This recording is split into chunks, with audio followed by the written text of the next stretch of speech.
Brett Perigo, tonight's second place finisher. Plenty of fans here, Brett, and a solid second place finish.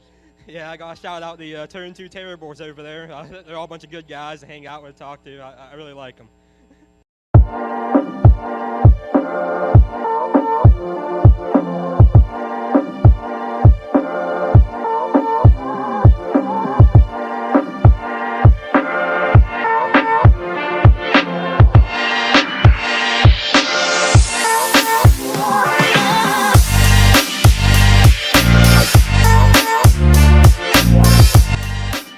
How are you doing tonight, man?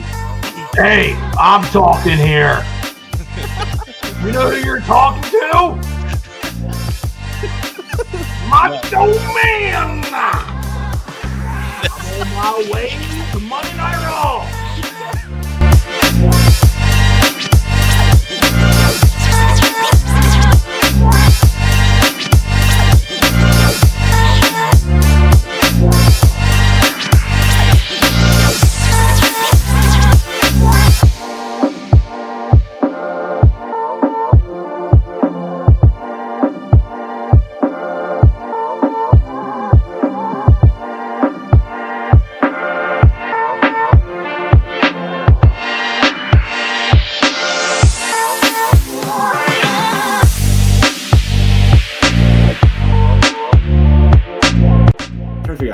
The second one. Your choice. It's a trap. I feel like it is. I feel like he's setting up fights in the front stretch is what he's trying to do.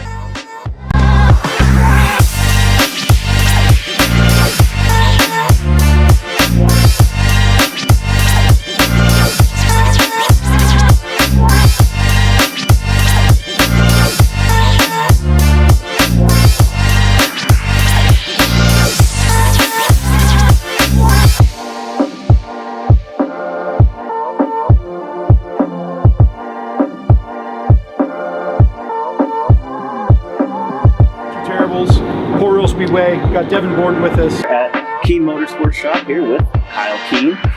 Sitting here with Sean Keen. We're going to talk a little bit about racing history. Yep.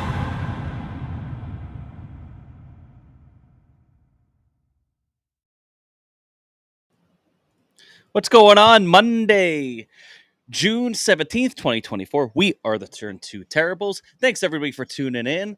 I am Jimmy here with Chris and Jay-Z. We got a great show planned for you tonight. We did originally have Daison Purlsey scheduled on for tonight, and I already see Bobby Blazin here. I have a question for the guest. He had to reschedule. He got to North Carolina. He got surprised with a little bit of a surprise dinner celebrating his Midget Week win. So very well deserved. Go celebrate, man. We're going to try to get him back next Monday. Sorry for anybody who came on looking, but we still got plenty to talk about. All the USAC Eastern Storm action, of course, Wing 410 action from around here, maybe a little late model speed week, and we'll look at the week ahead. So, fellas, how you guys doing? Awesome, man. Awesome. What a weekend. I'm going to have to take all week at work to recover. So long weekend, but just an unreal weekend of racing. I'll as I get older, the more I believe there's not a bad race at a dirt track. So I don't care what anybody says. I was just happy to be there all weekend. Chris, do you know anything about races? We can't even hear you. You're muted. You don't even have your mic on. Figure it out. Got to turn the mic on. Button. Nope. Chris is not excited to be at the races because he doesn't go. So there's that. Good luck, Chris. Work on that. We'll talk to you later. Yep. Didn't hear that either. You can talk all you want, fella. Got nothing. Okay, cool. So I see a bunch of you in the chat. Randy Kopp, how you doing, man? Absolutely agree. What a week of racing.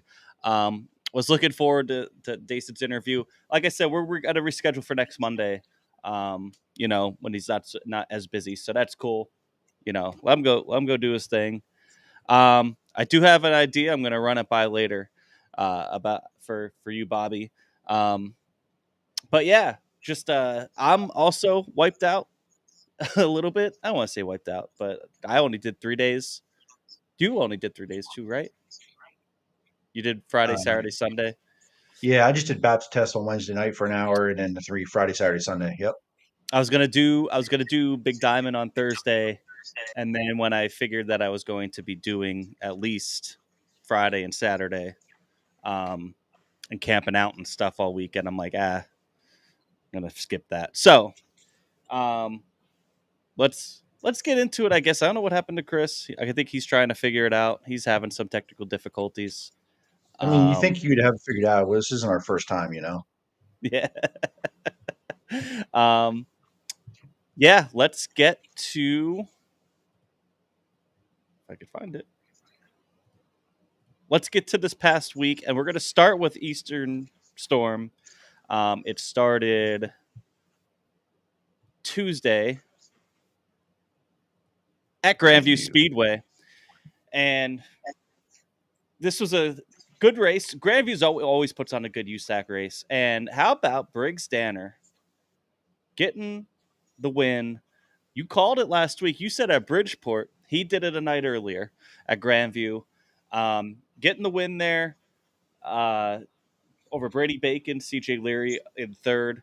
Thoughts on this? I mean, we knew, and Briggs, we're going to be talking about Briggs a lot probably as we recap this week, because he had a hell of a week. And I know I think a lot of people especially in the wingless world, but just in the sprint car world in general, know who Briggs is, but he definitely turned a shit ton of heads.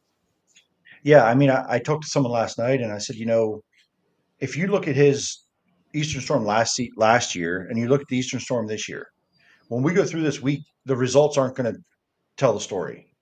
But what I saw this year from last year was a whole different driver. And it sounds crazy because he probably doesn't feel that way. Maybe he does. I don't know. We're going to need to have him on too, but he's fairly busy. But whole different driver this year. I saw aggressiveness. I saw speed every night, making passes, driving as hard as the guys who drive hard, and seem to be in control at all times. So yeah, it'll be a common theme that we're going to talk about him a little bit. But this was a great race. Kind of what I expected. They do track prep every 13 minutes. Created for a good race. Briggs Danner gets the win from P4. Brady Bacon, you're going to have a common theme here. Pretty much all of Eastern Storm until last night.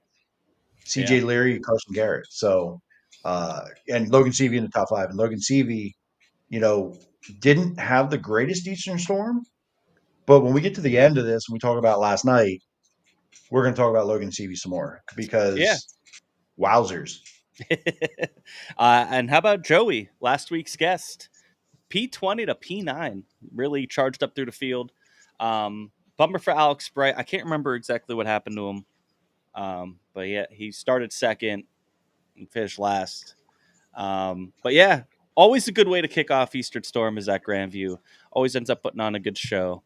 Wednesday night, they moved to Bridgeport, and Bridgeport's a great, very underrated track. And we talked about it a little bit last week just because of how the banking is. We thought it would be great for these cars because we saw what USAC East Coast did in person last year. Brady Bacon with the win over Kevin Thomas Jr. and Justin Grant. Joey, again, another hard charger from 16th to 10th. I don't think he was the hard charger, but another top 10 for him. He was really getting going this week. Hold up. Let's see. Hello. We got you. Oh, shit. I'm here, boys. Welcome back, my man. Carry on. Good to see you. But yeah, thoughts from this race? I didn't get to watch this one. I don't know what I was doing. Actually. I saw the beginning of the night, but I missed the feature. So I don't have a lot of thoughts, but this is kind of how I would see this going. All of this makes sense. That entire top 5 makes a whole lot of sense to me. But yeah, Bridgeport, man, like I hope this was a great one. But looks like to me, who won this? Brady Bacon? Brady Bacon. We'll watch the flow highlights here. Yeah, I'm in. I mean, I kind of know what to expect when I see actually, this, but this isn't. Hold on. That it was only the Brad first 4 wide. Brad doesn't want you here, apparently. Huh? I mean, I was just gonna say, hi guys, how you doing? When I See ya. left, everything was fine, and now you all just hate me. It's fine. It's cool. We don't hate you. It's cool. I'm Mostly. trying to find the highlights here so we can take a look here. It's not my fault. The mic doesn't work. Because this is one I watched him quickly on my phone at one point, but this is the only one I really like missed all week, This is New which Jersey, is a bummer right? because it's New Jersey. Yeah, we do not care. We do care though. Bridgeport's lies. I do matter. not care. USAC, stop it. You're just angry now. Don't be so angry. You all started it. No, we're happy. We're happy to be Yeah. here. We were on time Very and happy. our stuff worked. I was not those two things. Okay. So I'm angry so now. Brady Bacon starting on the pole and winning doesn't really surprise me. You put Brady Yeah. Bacon in this racetrack, and then that top 5 again doesn't surprise me. Bridgeport is fantastic for these cars. It just that format. These guys did their job in their heat race to get to the front. So lined up, and you had the best cars at the front. So it doesn't surprise me at all. Not at all. We'll go Right? in the. Oh, go ahead. Sorry. Yeah, just Brady Bacon from the pole, KTJ from 3rd, Grant from 4th. Robert Ballou 8-4 makes a lot of sense at a place like Bridgeport. Super cool, and I think Briggs broke a motor here on this one. I'm pretty sure he broke a motor at this race, from what I gathered, but was going to be in contention here. I think he started. No, he was 24th. No, he started last and finished 23rd. He broke a motor in the heat, maybe. I think that's what it was. He broke a motor early, but he timed inside the top 5, I believe, on Bridgeport as well. So he timed well, and he was going to be set up to go to be there. So yeah, not much else from that one. Didn't really watch it. And winner from Brady. It's basically from what Tyler's saying here. Brady pretty much dominated, and the highlights I saw, that basically was it. So hey, you're gonna have those. Big Diamond on Thursday night. This was a pretty good race. Big Diamond's tricky, man. It gets wide enough, but it's so technical off of 2, the way it kind of like dips down, that like even if you're up high, you can't really hold it, because the guy coming up from the bottom is getting so much momentum coming up off the bottom, and it just never really fully widens out, it seems like. But it's still it's a cool track. I enjoy watching this race there. Logan Stevie with the win. After last year, he didn't even make the feature at Big Diamond, and then goes on to win this.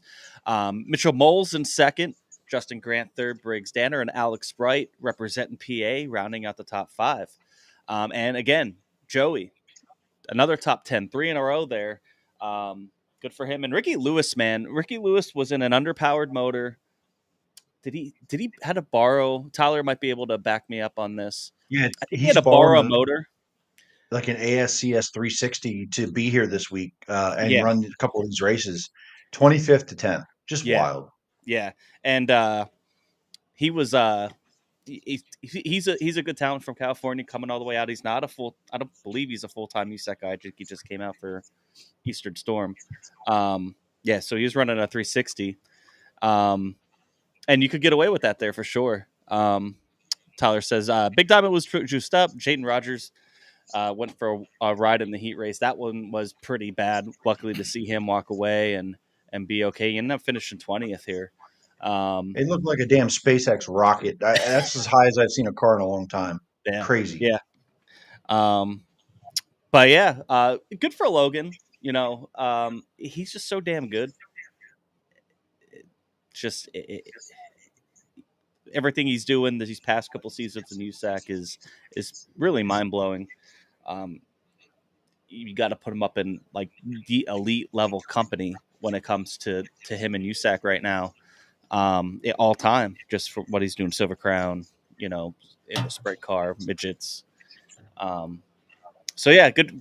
I think it was just cool for him to go from not even making the feature last year to winning this year at Big Diamond. Any other thoughts from Big Diamond? So we'll get into more of the meat here. These were all the races that we went to. So Williams Grove Friday night. I did not think we were going to race, and I got to give a huge tip of the cap.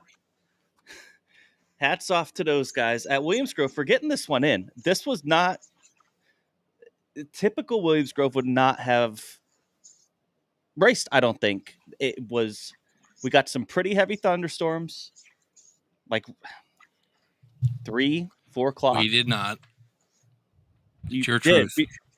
We did, Chris. I was there. It was raining. I was at the track. I don't think It you was know what a raining. thunderstorm is. It was raining. It was raining. If my whole entire way down, I drove down. It was pouring rain. It was a friggin' monsoon. I got to the track. It was raining. Not very long, but enough to make the track pretty wet. Did you hear Um, thunder? Chris, why are you so far off to the side of your camera? You're not even like on the screen. I'm He's mildly. just far off. All in Don't You're a you- mess. This. Did you hear thunder, Jimmy? Not a thunderstorm. Correct. All right, listen. Whatever. It rained- was raining, dude. A heavy It drizzle. thunderstormed the entire way down, and then it followed me into the track. To the Fact point of where the I matter wasn't even going to set up Yeah. camp because I did not think we were going to get it in, and I was just going to go Fact of drive the matter straight to is, Port Royal. a heavy drizzle usually cancels the place. Okay, fact. It's just Jeremy. the way it is. Nobody thought we were racing. Nobody. And then it rained again. Somebody. And then it rained again, and they still didn't cancel. And then they got started late. This shouldn't have happened. There was mud on those cars all night long, every division. And then some of the dust started to happen, and then that got hit with mud on top of the dust, and it became muddy dust or dusty mud. I don't know which one. It was a fucking mess, to be frank. And kudos for getting to racing because Yes. nobody thought they were racing. There was They a lot were- of 410 teams that just stayed home that didn't have to be there, and they were like, "Nah, we're out." But I'm glad they did. It was fun. Yeah, it when they went into the track then after, and you know, we got multiple people here, Chris, saying it was raining. It definitely was raining. Matt Bird said stopped raining when the gate or started raining right when the gates opened. Can before confirm they were that. on the track. That's Right. true. I don't know what you're arguing. You said here. thunderstorms. I didn't hear no thunder. Ain't no lightning. Oh my god! And Well, it also- thunderstormed for me on the anyway- drive down. Am I center screen now, Jeremy? Am I good enough for you? No. No, you're not. You're not. But it's okay. Whatever. You're at least mostly on the screen now. That's good. It's But fine. it was a hard enough rain where it made the track really muddy, and it spring. took them a while to get the track ran in to the point where these guys they had to do USAC. They had to do 2 sets of heat laps each Hot lap time. sessions or something. Yeah. Yeah, just crazy. to kind of get it run in, and it was fast, but you could tell there was a little apprehensiveness because you know if you can bike real easy in those things when it's heavy like that, and but yeah, it ended up being a pretty good USAC feature. Heartbreak for Briggs Danner. He led this entire race and ran out of fuel in the last corner. And Kevin Thomas Jr. gets around him. And Mitchell Moles also got around him as well. Just tough for Briggs because you really thought he was going to get 2 wins there, his second win of the week. He just dominated. And we saw him pretty much absolutely just dominate the field at USAC East Coast last week. Jeremy, what do you think? He started running out of fuel with 2 to go, and it kind of got it to where he got it, and it just didn't run anymore. All 4 there, and they said they had it full to the top, and it was a perfect scenario for those cars to make power. He was in the lead the whole race. He was ripping around, the cushion that there was pretty much the whole race, using a lot of throttle. And I heard 2 other guys either ran out at the start finish or were running out coming to the start finish. So they were at their lap count, and there were some yellows in this race. So the weather was cool. They were making power. They were taking a wide way around. They were using a lot of throttle. Doesn't surprise me, but man, does it suck because I don't think he was really going to be challenged. I mean, they were there, but nobody was like making an attempt to pass Right. Briggs, and he had him covered, and it does suck.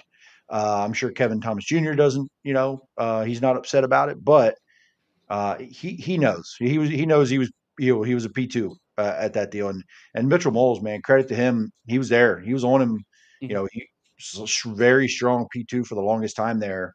KTJ got by him near the end, so but man, I enjoyed this pretty much all night. The racing from beginning to end and watching these guys around Williams Grove is a treat. I enjoyed it. Yeah, it was. Even though it was kind of heavy, it's still. Some of those cars were unrecognizable by the end of the race because of how much mud got caked up onto especially some of the cars towards the back that were behind everybody.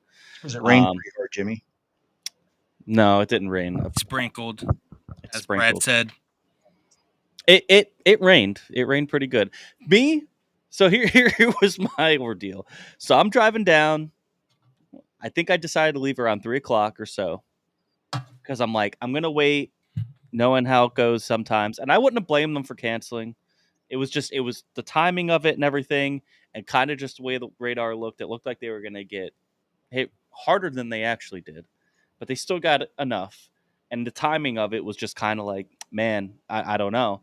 But I think it helped that there was 23 USAC cars and like I think it was 18 410s. So no B mains. You had time.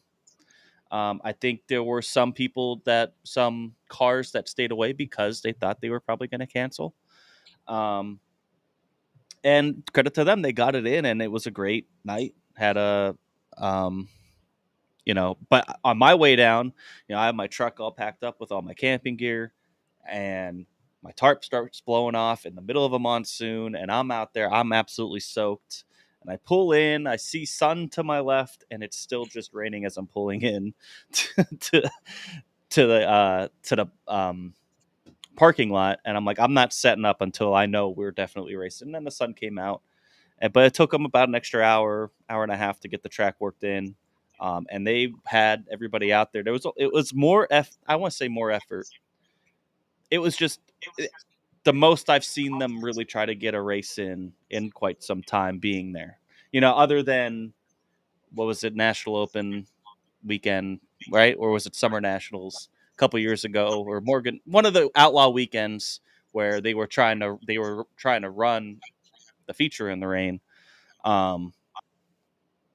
Chris, you look like you have thoughts. No, I mean the National Open weekend you're in question that you're talking about was when Lance led 9 laps and they called it because of rain. Mm-hmm. Kind of weird. And I get Williams Grove has this reputation. In that scenario that we were in, they'd pull the plug, but they didn't. And for once, they finally kind of did what us as race fans want them to do, right? Yep. You know the rain's coming, right? So either call it at 10 a.m. or wait. And they waited, and they hit, and it wasn't nearly as bad as that radar looked, right? Like you were all day. You and I were going back and forth. Like it's going to hit us. And we knew there was a cell coming through right about 5:30. And it was just a matter of how bad that cell was going to be. Props to them, though, for sticking it out. And they made an end of it, right? Like the teams, and I think we see it with Port Royal. We used to see it with Lincoln. When you do that, next time it happens and the next time it happens, the teams are going to buy that and the fans are going to buy it. Like, hey, we know they're going to not screw us over, right? And you kind of see it at Port Royal when they have shady weather. Everyone still shows up because they know they're going to do whatever it takes to get it in, unless it's truly not an option. I would say for sure the past 2 to 4 years, Williams Grove has not been that place, right? But props to them. They're changing, I think, the back half of last year and so far this year, they've kind of changed that narrative a little bit. Like, we're going to do it. Like, if it's feasible, if it makes sense, right? Like, this was a spotty storm. You were talking about rain all day long. We could see it was going north, right? Mm-hmm. Like, it was going straight across. That's where I was coming from. Right. Like, you were coming from north. Like, you could see north of Harrisburg absolutely getting murdered with severe storms, things like that. South had some bands, and we were kind of in that little pocket, right? And they risk it, and it works out. Yep. So I think that props to them for, risking it and seeing how it went. Props to the teams that did show up, and the fans, but still a decent crowd, all things considered. But that's what builds trust. We get to July, August, it's like we start seeing that same weather condition, and Williams Grove's not going to be the one that bails out. it's kind of a weird paradox. So we talked about it. Like Lincoln for years was like, nah, if it's not raining at race time, they're probably going to race. Now Lincoln's like, hey, nah, 2 days early, we're going to cancel. And I get both sides, right? Yeah. I get both No, sides. they should get commended for this. And also, every track's different. You know, Lincoln has a much smaller And track to have to get ready than show's Williams different. Grove does. Every show's different. If this was the Sure. weekly Williams Grove show, I don't think we see a race Friday night. If it was say this week, I know it's Yellow Bridges race, fireworks, Summer Series, 58s. That same weather pattern this week, I don't think we see a race. I don't blame them one bit for it, right? Mhm. But being a national series coming in, if USAC's not pulling the plug, props to them. They made the best of it, and I don't think the racing suffered. I think it was a lot of teams played the hand they were dealt and made a decent show out of it. You're not wrong on Williams Grove being commended for this, but I don't think the crowd was very good. I do think they were kept away because of history, and I do think they were kept away because they knew they could watch it on TV if they did want to stay home. Right. And honestly, if it wasn't USAC, I would have stayed home and watched it on Dirt Vision because Because of the trust. their history says I'm going to go up there, drive an hour, and not watch a race. I can That's do other the things trust on a part, Friday though. night. It That's the is, trust but I'm part. just saying. But they lost money this weekend. You're going to have to They bite lost the money. bullet to They undo lost money. But 2 to Chris, 5 years worth of no, they weird don't have to decisions. because it's a financial decision, and they're going to cancel more often than they're not. You just said it yourself. If it wasn't USAC, Right. they would have. But they have a big show in town with bigger payout, and they didn't cancel, and they lost money. So I'm telling you, don't get used to it. How many times have Jimmy and I been in the parking lot? And the similar weather, Jimmy, like last year I met you in the campground in the very same exact weather pattern. I got there, the rain stopped. We knew it was coming at 3:00. The rain stops and they canceled. It's like, what the hell are we doing? Water table is too high. That's what gets them in trouble, quote unquote. Like, make a decision early or don't. They've by 3 or 3:30. They've been very great about it. Yeah. I'm just saying, a scenario like Friday, I agree with both of you. Years past, they cancel 11 a.m. Probably at the latest, or at 5:00 when that rain is hitting. No, it's not at the latest. 3:00's the latest they cancel, or you get there at thunderstorms and they send you home. Right. They're either going to at 3:00. They're deciding if they're going to commit. That's what they've been doing. 3:30. All I've ever asked from any track is once you commit, and that's what Williams Grove has done. That's what if you're going to commit to spotty thunderstorms in the summertime, commit to it. If you know that shit's coming at 3:00, you're going to get hit at 5. Commit to getting that event. Don't cancel as soon as it hits when you can see the freaking radar that knows you're getting center punched at 5:30.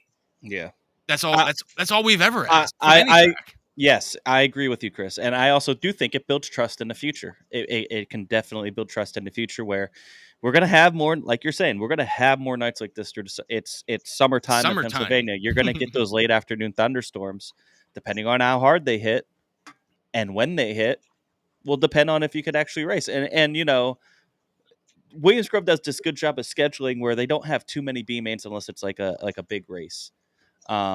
Just kind of what they schedule with each other and you know whatever, and that's honestly fine because then you don't have to worry about all that extra time that you need to get everybody qualified, and that could kind of help with something like this. I think it helped because even though we had about an hour and a half rain delay and we didn't really get anything started till like after 8:00, we were still done by 11, right? Yeah. Well, yeah, like and give or take, yeah. That's fine. I think that was perfectly fine. I got to give him a lot of credit because I did not think, you know, I was apprehensive about driving all the way down and camping out. Yeah. And I figured my word, because I was going to Port the next day. I'm like, well, if they cancel, I'll just drive over to Port and go camp.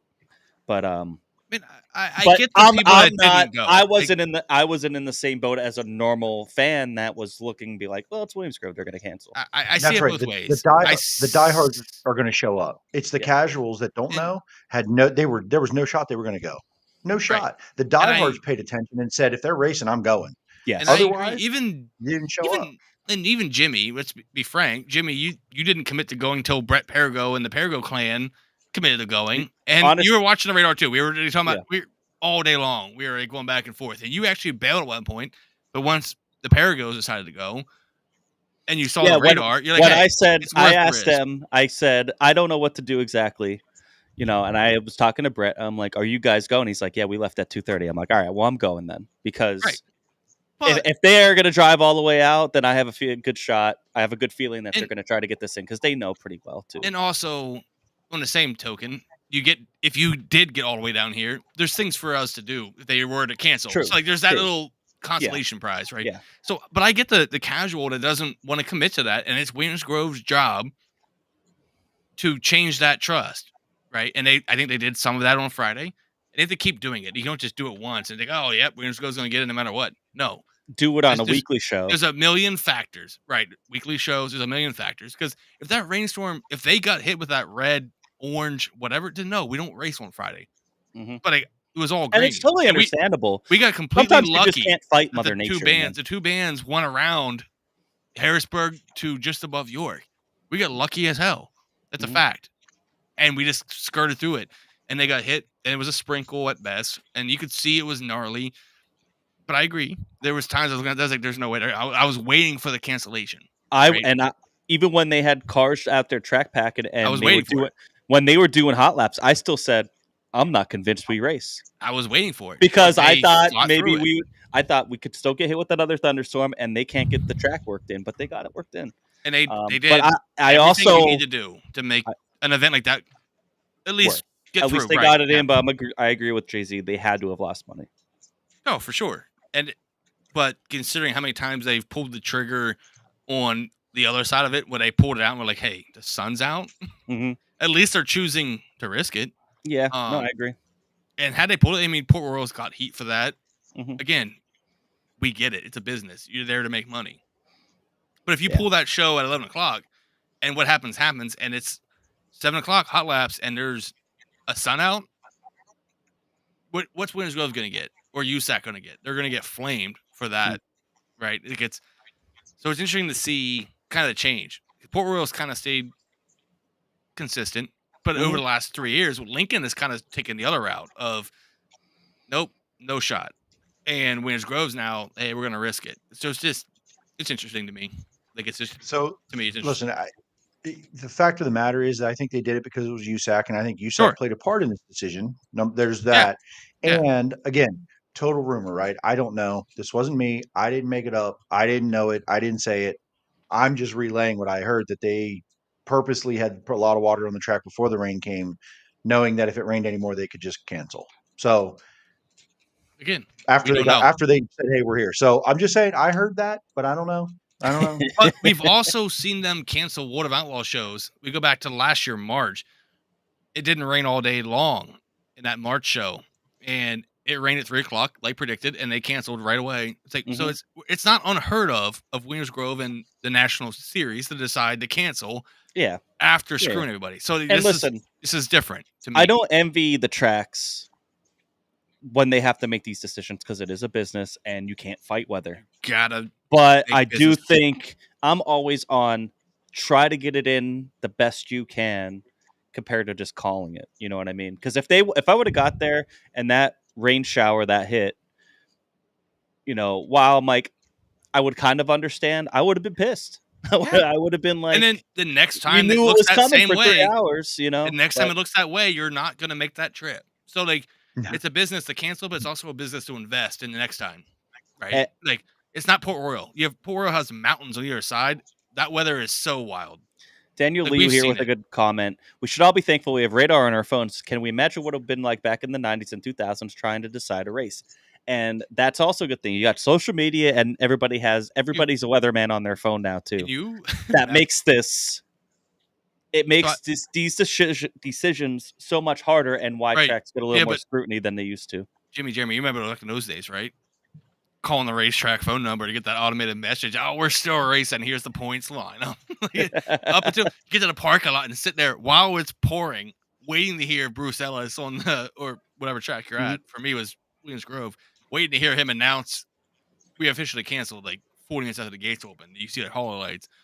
So thank God we have social media. But hey, it's a perk. Like, I would rather them cancel early than us all sitting there in the rain waiting for what we know is coming, but we just too stubborn to not go at all. This is the last thing on this Friday night too. The other part of this is that they had an opportunity to wait longer. All the teams were in town. There was nobody traveling. All the teams Yep. were already there. They were in Yep. town. You can take your chance. You can take your shot. They knew once the line went through, they had a chance to race. You do the best you can with the information you have. You don't know. Yep. They did a good job. Saw a great race. Let's move on. I'm tired of talking about fucking rain in Williams Grove. Like, Well, love let's Williams move Grove. on to Williams the Grove's Wing best 410 race then, because this one was pretty cool. First time in almost 20 years, TJ Stutz gets the win at Williams Grove. Awesome. This was a pretty cool race. I felt kind of bad for Tony Jackson, who led pretty much majority of Props this to race. Tony Jackson, though. Yeah, Like- absolutely. There was 18 cars, and I think some of it was Weather, like Billy even false said in the weather. chat. Billy just said it in the Weather. chat. We Simple. pulled It the was plug on weather. going because of the forecast. Tired of getting burned driving and then canceled. Yeah. Absolutely. And that's understandable. You know, tracks can't get mad at that either because No, it's a business. it's for a the business teams, also too. for the teams as well. You know, they got to make a decision. But yep. TJ Stutz, first 410 win at Williams Grove since like 2005. It's just about 20 years. Which is Since, crazy. this is only his second career Williams Grove win, and it's about That's almost 20 years. In Absolutely between, crazy. which I have is a nuts. photo book of TJ Stutz from that era, and I thought he won at least once a month. It was crazy. Or maybe it's not only his second one. From his first one, I'm sorry, was 20 years. So yeah, just this was there's a handicap, heavy track, so passing was hard to come by, but there was still some passing. There's that good back half of the top 10 was a good battle. You had Aaron Bollinger breaking out the family 16 car. Kyle Moody was a surprise for me because he just put out on social media last week that he was hurting for equipment, probably was going to be parked until then. But he showed up, so he figured it out. Jeff Halligan was in the 1X. That was a surprise. 1W. Or sorry, Same thing. 1W. Thank you. Other takeaways from this, guys? I did. I mean, Tony Jackson to me, that's my takeaway. I watched him that whole feature, and TJ Stutz, I get it. I love TJ, and when they do well, it's cool. But seeing Tony Jackson, and I know he started up front. He started at the pole. See him and Mike Hess whatever. Seeing them run well for once, up in the top 3 and be competitive. That's Tony Jackson that I know from the sportsman division. And seeing them finally be there, that was cool. And he was a little experience away from probably winning that race. I'm a Tony Jackson fan, so when I say what I'm going to say, I'm not taking a shot. Okay, so just hear me out. First thing, I hate that. I love that TJ Stutz won this race, but it does take away from me from how good Tony Jackson was and how good of a race he ran to get P2 his career best.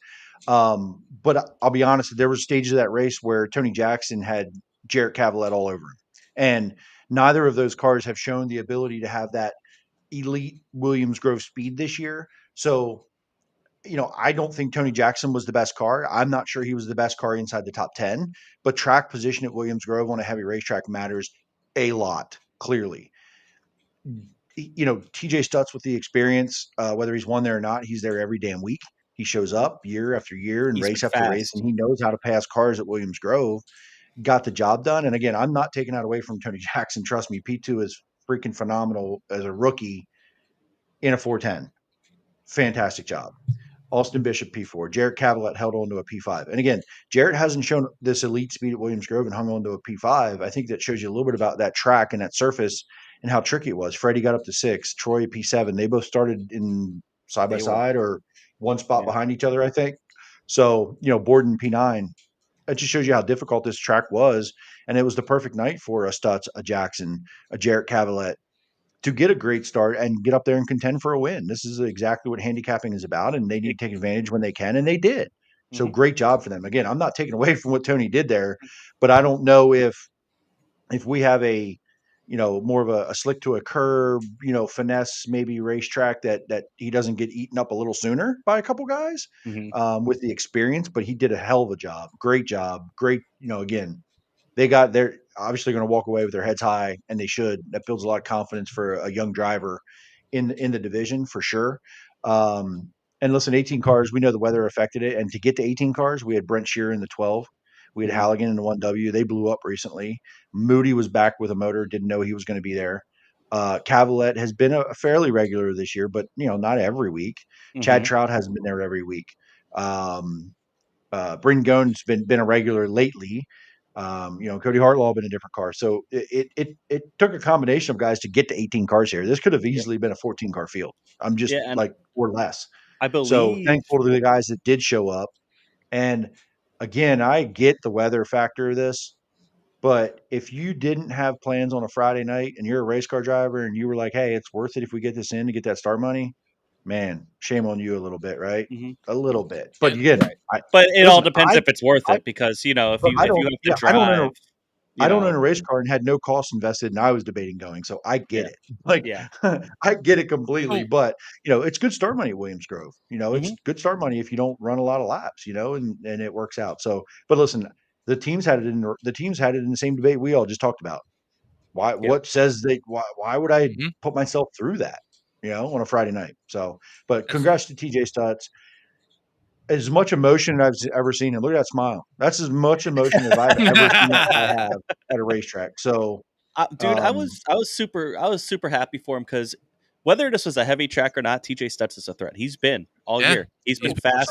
Obviously, we know how he's very good at time trials, but regardless, he's been good everywhere.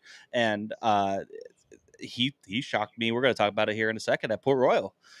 And he got a top 5 at Port Royal too, out of nowhere.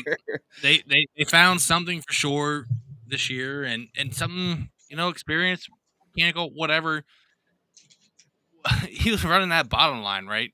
And Tony was still up on that cushion that was like midway up or whatever it was, but TJ just went down there and gripped him with these 3 and 4. And I want to correct, it was Scott Hess. My apologies. I know who Mike Hess is, but Scott Hess and Tony Jackson, that team, they've been building, and we talked about it a couple weeks ago. Like, they're getting there, right? It takes time. You go from a super sportsman to 410, and they're there. And yes, clean air definitely helped, but we know how good Tony Jackson is, right? And the equipment's there. He'll learn. He's used to being, at least this year, kind of stuck mid-pack, right, aero-wise. So that stuff will come. But when TJ Stutz goes at the bottom and not quite Lance Deweese's you, but more or less Lance Deweese's you, that's experience. What are you going to do? That's TJ Stutz. He's been around for a millennial. So, let's get it. Jarek Cavalette does deserve some props here too. You know what I mean? It's one thing to... We've seen guys, and I thought the same thing last week with Bryn Gone. You could start up front, but can you stay up there? You know what I mean? And you see guys sometimes they free fall within the first couple of laps. Then there's guys that they're good for about the first half of the race, and then either traffic or just a track starts blowing off, and then the speed starts coming up from the guys from behind them. Not necessarily that those guys slow down. So he's still, like you said, he was on the back of Tony Jackson for the lead there for a while. So good run for him. Steve Buckwalter with the top 3. Good race. It wasn't bad. Does it bring in the handicap thing? This is the cool part about handicapping. Different winners, different top 5s. Unless we're talking. No, the cool part about handicapping is what you just see. But ask Freddie and Troy what they think about it. Right. Oh, they definitely hate it. We get the parity, and you give some of these younger guys, some of these maybe less experienced guys, a little bit of experience up front, having, what I mean, instead of just riding in the back and pulling off after 10 laps, they're battling for position up front. You know what I mean? But to Jay-Z's point, ask some of these fast guys, because you can't pass. I get the argument. I get it. Freddie and Troy, they're top 2 in points. That's unfortunate. But they have to earn that, and it's cool to see some young guys with. And at that point, if you're starting back in 12th. I don't Yeah, think, especially at navigate a, it. I don't know, heavy Williams Grove, you're not fighting for the win. You're points No, racing at you're that point. beating the Him other and monkey. Freddie and Troy, which Freddie had to throw a bomb on, I think, Whittle and Troy to get around them like the last lap or next to last lap, because Troy was in front of them, which kind of, we could be looking back at that maybe later in the year and being like, oh boy, What a move, right? what a move, because that could have been something big that, because Troy's right there on his tail for the points there. It becomes a different race within a race. So you get, No, I get it. That's another nice thing about handicapping, but you got to know that as a fan. You know what I mean? Sure. No, I'm with you guys. Like I don't know where I stand on this, but the perk of the handicap system is look at this top 5. Look at these guys we're talking about: the Tony Jacksons, TJ Stutz, the Buckwalders, Bishop, Cavalot. That's cool as shit. Yeah.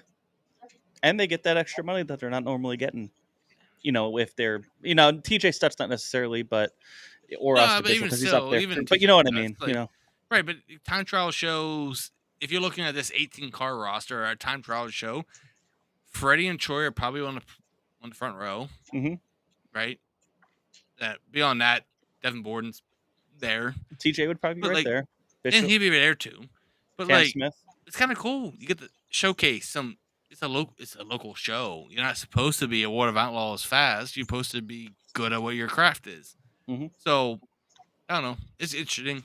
I don't love it, but I get it. I get the draw to it. Most nights it won't end up this way, so it is what it is. Yeah. Let's keep moving. Exactly. Let's go. Saturday night. This was the night, the one that I know me and Jeremy specifically were definitely really looking forward to, was at Port Royal, the big 3-division race. USAC Sprint Cars, USAC Silver Crown, and, of course, the Weikert's Livestock 410 Wings Sprint Cars. All there. Good show. Perfect night, weather-wise. Just, you're going to be in there for a late night when you go to this race. There was a little bit less cars, and I say a little bit because there was still 94 cars in the pit area total between the 3 divisions. But yet 27 for both USAC divisions, and then 30 410 sprint cars. We'll start here with the USAC race. Brady Bacon looked great. Got the win, another win with CJ Leary right there. Alex Bright with a nice podium. Another heartbreak for Briggs Danner, who started on the pole. What were your takeaways from this, Jay-Z? I think they should have started 27 of these and 27 of the Silver Crown cars. I agree. I did not need the B mains. We didn't need the B mains. That's number one. Like, we did not need them. It was the 410s. That's fine. You're not going to do 30 of them. That's fine if you have that B main, but 27. Come on, just start the damn cars. That's number one. Yep. Unless it's some sort of black and white bylaw that they don't do that in USAC. It might be a points thing. Whatever. It just doesn't need it. So Briggs Danner, again, very good. Hit the wall, brakes. He did what he was. He broke the car doing what he had to do to try to win that race. It just bit him. Simple as that. Other guys hit the wall, didn't break. He hit the wall, broke. It happens. Again, bringing it up again because he's there. He qualified on the pole. He was leading the race. They knew he was there. They were chasing him, plain and simple. Brady Bacon gets it done, gets the lead, kind of, gets away from it. Leary, Bright, Pursley, and Moles top 5. Again, you're seeing some of those same names sort of. There's some interchangeables there. Grant, Kevin Thomas, KTJ, Grant, CV. Excuse me, obviously. Pursley. Kyle Cummins at times, Swanson, Ballou, Stockton, Stockton. It's not Stockton. I know. It's wild. I know, right? I was today years old. Okay, and apparently the rest of the world too. I learned that a couple years ago. I used to always say Chase Stockton, and I'm like, why is somebody says? I think maybe it was the announcer. I'm like, why is he saying it like that? There's no T. I swear I've heard it. Like, Heard it Yeah. Stockton for years. Anyway, but I was today years old because I made a post on it today on my page, on my photos page, and I got corrected. And I don't think anybody was upset, but the guy even Yeah. writes Stockton on his thing and has a circle with a line through the T on his wing. Look at that I didn't picture. realize that.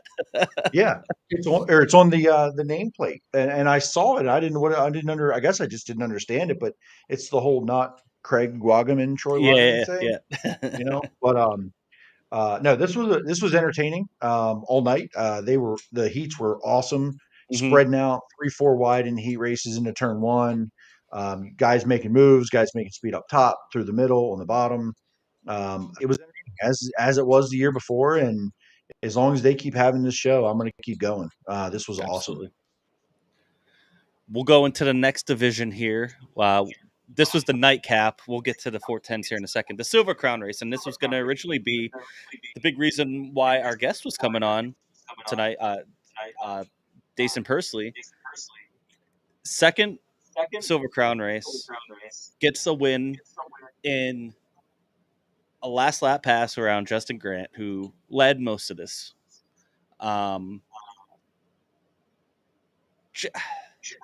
He didn't It was really just though. awesome. Brady Huh? Bacon led He the did first quarter of this race. for I the mean, first or more. quarter of it. Yeah. And then Grant But kind of towards the took hold of end, it. like I started, I had. I don't know if you see this, I got a Dylan Cisney wing panel. You might have been able to see my stupid ass putting it up, maybe on Flow Racing at times. My uncle got me that. Thank you. I was able to bring a lot of my family to this race, and for some of them, it was their first trip to Port Royal, first trip in to see any of this type of racing. So it was really, really cool to have them there. It was just a great night for me personally. So I do want to thank my uncle for getting me this. This was awesome. He just, we're there, we're watching hot laps or qualifying, and he just starts walking in with us. He's like, here you go. So shout out to him. But so I had a lot of stuff to start carrying back. I saw Grant out in the lead, and I know personally, like there's a couple guys really banging the top, making some speed. But I'm like, all right, I'll walk out and I'll watch, the end of it, kind of thinking that Grant has this in the bag because Justin Grant's really good. Like he's fantastic, and especially on these big half miles, whether it's the sprint car or the Silver Crown car. He's really good, and I kind of felt like he had it in the bag. And then I guess he kind of got into some lap traffic there. I left with I started walking back. I didn't even leave. I started walking back because I was camping there. I was walking back with about 12 to go, and all of a sudden, start hearing all this, and it's like, oh, here he comes off of 4. After a little bit of a battle there, Grant maybe kind of pinched him, definitely for sure. And Purlsey took it right back. It was a hell of a last couple laps. Yeah, Grant kind of every right to be pissed, or whether it's at himself or a lap car or the situation, whatever the case may be. I don't know, but you do your job and you do everything you can, and you lose it that way. Sucks for him, but Daison personally saw an opportunity, and sometimes it's better to be in second. We've heard that over and over and over. Mm-hmm. And he took a shot, and I'm telling you, the first slider when Grant crossed him back over off 4, and they touched, and personally hit the wall hard off 4. I can't believe they both came around in one piece to try it again in 3 and 4 the last lap. And Daison just kept it on the top, and Justin was going to try to slide him, just couldn't clear him, and slid up, and Daison took the win. Second career Silver Crown start, just unbelievable. I know The talent and his story, man. Like disappointed for tonight that he's not here to while it's still fresh in his mind and his thoughts and emotions, but maybe a week will be good to think about what he just went through this week, and Eastern Storm and Silver Crown, and the whole deal. Yeah. But a very entertaining race. I found something throughout that field to watch every lap of that race. Yeah. Every Yeah. single lap, I found something to watch. And when you see, Logan Seavey, he was actually near the front, had to go to the back. Briggs Danner and good race cars and race car drivers in the middle of that field, just battling and doing it in different ways. Again, they were spread out in every line of that racetrack through that feature. It was super entertaining. Chase Dietz also with another top 10. He turned heads last year in his first start there with a podium. And, he's just been really good in the Silver Crown car. He's just another top 10. He's been in the top 10, I think, just about every Silver Crown race he's been in. Alex Bright, also a top 10. Briggs Danner, also a top 10. They're rookies. A lot of rookies in the top 10 here. Carmen Perigo, 12th. Shout out to him. There was a little drama during qualifying. I guess it was multiple cars. And maybe this was the reason why they definitely did the B main. I'm not sure. But there was multiple cars that had the wrong, was it right front or left front tire on? They have a different kind of tire for half mile and mile tracks on dirt. And I guess some of them had the mile one on instead of the half mile, and their times got disallowed and they had to go to the B main. So I don't know if that's the reason why they just didn't start everybody. But there was some drama there going on in the pits. Yeah, Kaylee Bryson put a video up saying that she got confirmation from an official that it was fine, and then so they went about their business and came back after qualifying, and it wasn't fine. So it just sounds like some miscommunication from the top of USAC, between officials. It sucks. I hate it. A lot of the social media stuff I heard was, yeah, typical USAC. Yeah, That's unfair. I mean, maybe it's fair. Maybe that's been a continuing thing year after year, race after race. You don't really just come up and say that if there's not merit to that, but it is social right. media, so who knows? But based on what Kaylee Bryson said, they made them change one side and said the other side was fine, and then it got to the scales and it wasn't fine. So that's kind of doesn't make sense, for sure. But these are the moments where you'd love to hear USAC side of things. Right. I haven't heard that other than it's a live call. But I don't know where all these cars qualify, but they had to all run the B main then. So Yeah. probably unnecessary, and it's crappy all around. I'm not putting blame anywhere. Because I'm not on either side. I'm not a car owner and I'm not USAC, but I know what they said the rule was. I know the penalty, and I saw Kaylee's video. So something that it doesn't add up. Something's not jiving. So hopefully they get it figured out and then they can not have that happen. Yeah. Why there's a difference between a half and a full mile just for a front tire, I'm not 100% sure. I don't know if it would. I don't think there's any way you gain like an advantage or anything, but It maybe could be I a don't know. tread pattern, right, for the higher Could be, speeds yeah. potentially. They said they called it an H tire or something. So, it could be just a tread pattern kind of deal for the just the raw speeds that they do. I don't know for sure. Who would be a good person to ask that to would be Daison Purlsey. Yeah. Hopefully, Shame on him for hopefully having, next Monday. Yeah. shame on him for having a good family that wants to surprise him for his win in midget And week. yeah, Shame on him. listen, Daison, and a lot of these they went straight. A lot of these guys went straight from 5 straight nights of midget week in Indiana, to coming to PA and running sprint cars all week, and then you also have the Silver Crown race in there. A lot of racing in about 2 weeks. He's just finally getting tonight to be able to celebrate that midget week championship. So good for him, So hopefully we'll have him on next Monday and be able to talk to him a little bit more. But just, man, he's the first guy this year to win in all 3 USAC divisions: midget, Silver Crown, and midget, Silver Crown, and the national sprints. He also has a winged 410 win at Huset's and micro wins. So he has 5. He's won in 5 different cars just in this calendar year, in the first 6 months of this calendar year. Just a lot of talent out of that guy, and he has such a great story. I can't wait to actually get him on here and talk about that. Just the fact that he's out there racing right now is incredible, and he has a lot of talent, and he's definitely somebody that this is going to be the first of many. So yeah, Chris, you have any thoughts from the Silver Crown race? No, I mean, sure. I mean, Daison winning is cool, right? Like that story's impressive. Going from where the injury and back to where he is now. I don't know. It's not what you'd expect, right? We talked last week where we kind of made our picks, and that wasn't a name, right, Jeremy? It's not someone that we talked about. Not for Silver Crown. Second career start. That's cool, and that's huge. When he comes here, it's going to be huge. But you you have your CVs, you have your Swansons. That's cool. And Chase Dietz ago. So where did he finish last year? Where did Chase Dietz finish last year? He was leading along. He was podium. He was top 5 though.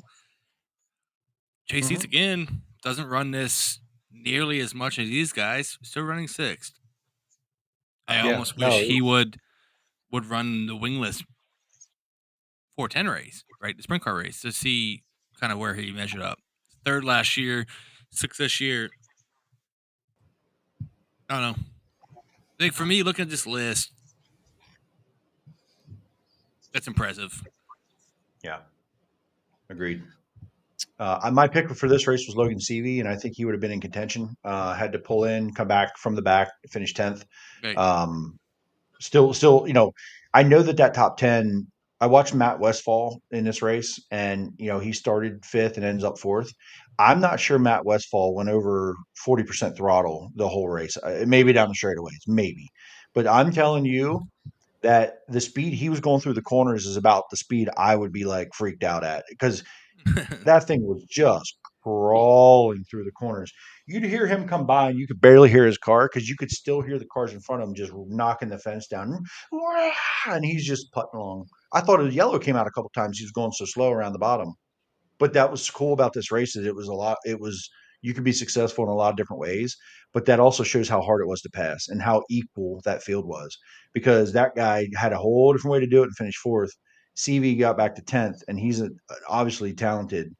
Even though that track was so big, everybody was so equal. And it was hard to pass, and it was, no matter who you are or what you had, it was very difficult to pass on a wide racetrack with a lot of options.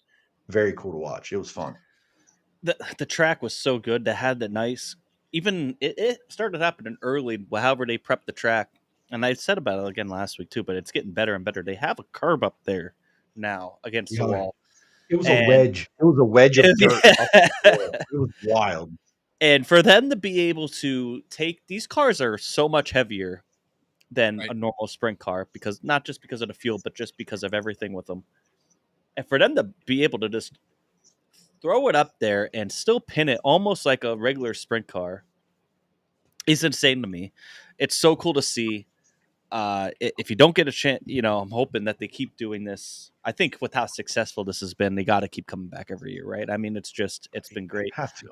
I would like to see them maybe try to condense the schedule a little bit more in the future, because I know for like other Silver Crown races, they'll do qualifying like early in the day, and I think that would be like, go ahead and do qualifying for them. Even if it's sunny out, whatever, go ahead and do qualifying for them at like 1:00. If fans want to come, whatever. That creates a mess for track prep. I mean, you're getting a track ready for a qualifying session at 1 p.m. starting. They have a. I don't know. I get it. But if they could find some way to, because I know my family, they were like a little bit over 2 hours away, and they didn't stay for Silver Crown feature because it was already 11:00 at that point, and they had to drive back, and this all didn't get done till after midnight, and that's fine. Like for us diehards, and we said it on here, I don't care about being there that late because I want to see all this, but it would be, especially, I think too, what gets me too is that you only had 3 more cars than a normal field. Just start them all. Yeah. Save us a little bit of time. I think in this case, the only thing that could have been done there is just start them all. Don't run the bees. Yeah. Let's keep going. I agree. I don't mind if this started an hour earlier on a Saturday night. Yeah. I could deal with that. And then, because you don't know what you're going to get for car counts, right? There could have been a legitimate need for B mains, and you don't know going in. But this race was long last year. The same thing last year. It was just a long night, very long night. I think starting an hour earlier with the way the formats do go in these cars, you don't even run heats in the Silver Crown, and we still ended up here. So yeah, it's just a long night. So I'd like to see this condensed somehow. Find a Yeah. way. If they continue to do this, and I don't want them to take a series away. That's what I don't No, want. exactly. I want to see all I the don't want division them shit. to happen too. Yeah. I would love to make this like another foreground and add the freaking midgets if they could figure out a way somehow. But that's a pipe dream. Don't want to take that away from Eldora. Yeah, let's Let's slow it down a little bit. push it. But this is still great. This is as close as you're going to get to that. Unless you go to without going Eldora. there. Unless you go to Eldora. Let's talk about another great story from the winner. 410, Boykert 410, just a couple weeks ago. Justin Whittles leaving that track in an ambulance. It looked bad. And man, this guy's had a lot of tough wrecks the past year. Obviously, the one at Williams Grove last year, the one at Port this year, a couple other really hard hits in between there. Gets it done, man. And he looked good. He looked good doing it. He was fast, ripping the top. By the way, top 4 all T2T guests. Just saying, they were all guests at one point on this show. Jimmy, Well, I gotta pick on you for a second. Okay, His name has two L's in Whittle. my bad. All good. Anyway. I saw it earlier, and I'm like, maybe it's just this one. It's 2 L's. All good. Yeah. Put some respect on his name, all right, Jimmy? And also, Well, poor Justin Woodall. He's the only one that has not had good luck since being on the show. Because since then, he's, like you said, had a tough road. He's the only one that's not a T2T, like, I guess, success. Like, he's been good, but he's had all those shitty wrecks afterwards. Like, maybe we jinxed him. What? maybe. I don't think so. It doesn't work that way. We jinx people in a good way. So Yeah, well, here it is. It paid off. Trying to, All right. yeah, you're right. Fair enough. So this was outstanding. Great story. Dominated this race. But again, this is one of those deals where you got to be happy for Justin. And I don't want to take anything away from this. But Mike Walter and Cody Lehman, what they did in this race, and Cody Lehman especially, Mike Walter, man, he did a great freaking job. But Cody Lehman finishes third. I see the rundown, and I see he finished third. I didn't know till the next damn day that he started 18th. This guy started 18th in the A main at Port Royal and finished third. That doesn't happen. And then I watched the feature, and I'm like, well, no wonder. He had that thing pinned to the bottom. And the only one who could keep the car down there, roll down there, and was down there, and just car after Just car kept after car, rolling past and was them all. inside the top 10 in no time. And then 7th, 9th, 6th, 5th, 4th, 3rd. And the only reason he lost second was he got held up behind a lap car, and Walter ran the top. He got held up behind Trenton Schaefer, maybe? Maybe I don't even remember who it was. Jake He Waters. got held, or somewhere around there. Maybe was it Jake Waters? maybe don't Jake know. Waters. Jake Waters was on the bottom, and Cody was so fast that he got slowed up, and Walter ripped the top and went fine for second, which is fine. I'm happy for Mike for sure. Yeah. Phenomenal job. But Cody Lehman, holy shit! Like, I didn't even have any idea he started 18th. It just, I was watching this race and I'm looking around and I was talking to some people and I just was like, man, this is cool, right? And then I looked the next day and I'm like, wow. Yeah. What? How did this happen? How did I not notice it? That's so cool, man. That had to be the biggest mover there since Macri won the 50. Right. I mean, it was big enough. He was a hard charger, and when Macri won the 50, he was 17th, I do believe. So yeah, it's 19th, Macri. Mm-hmm. That night. We take a number off just because.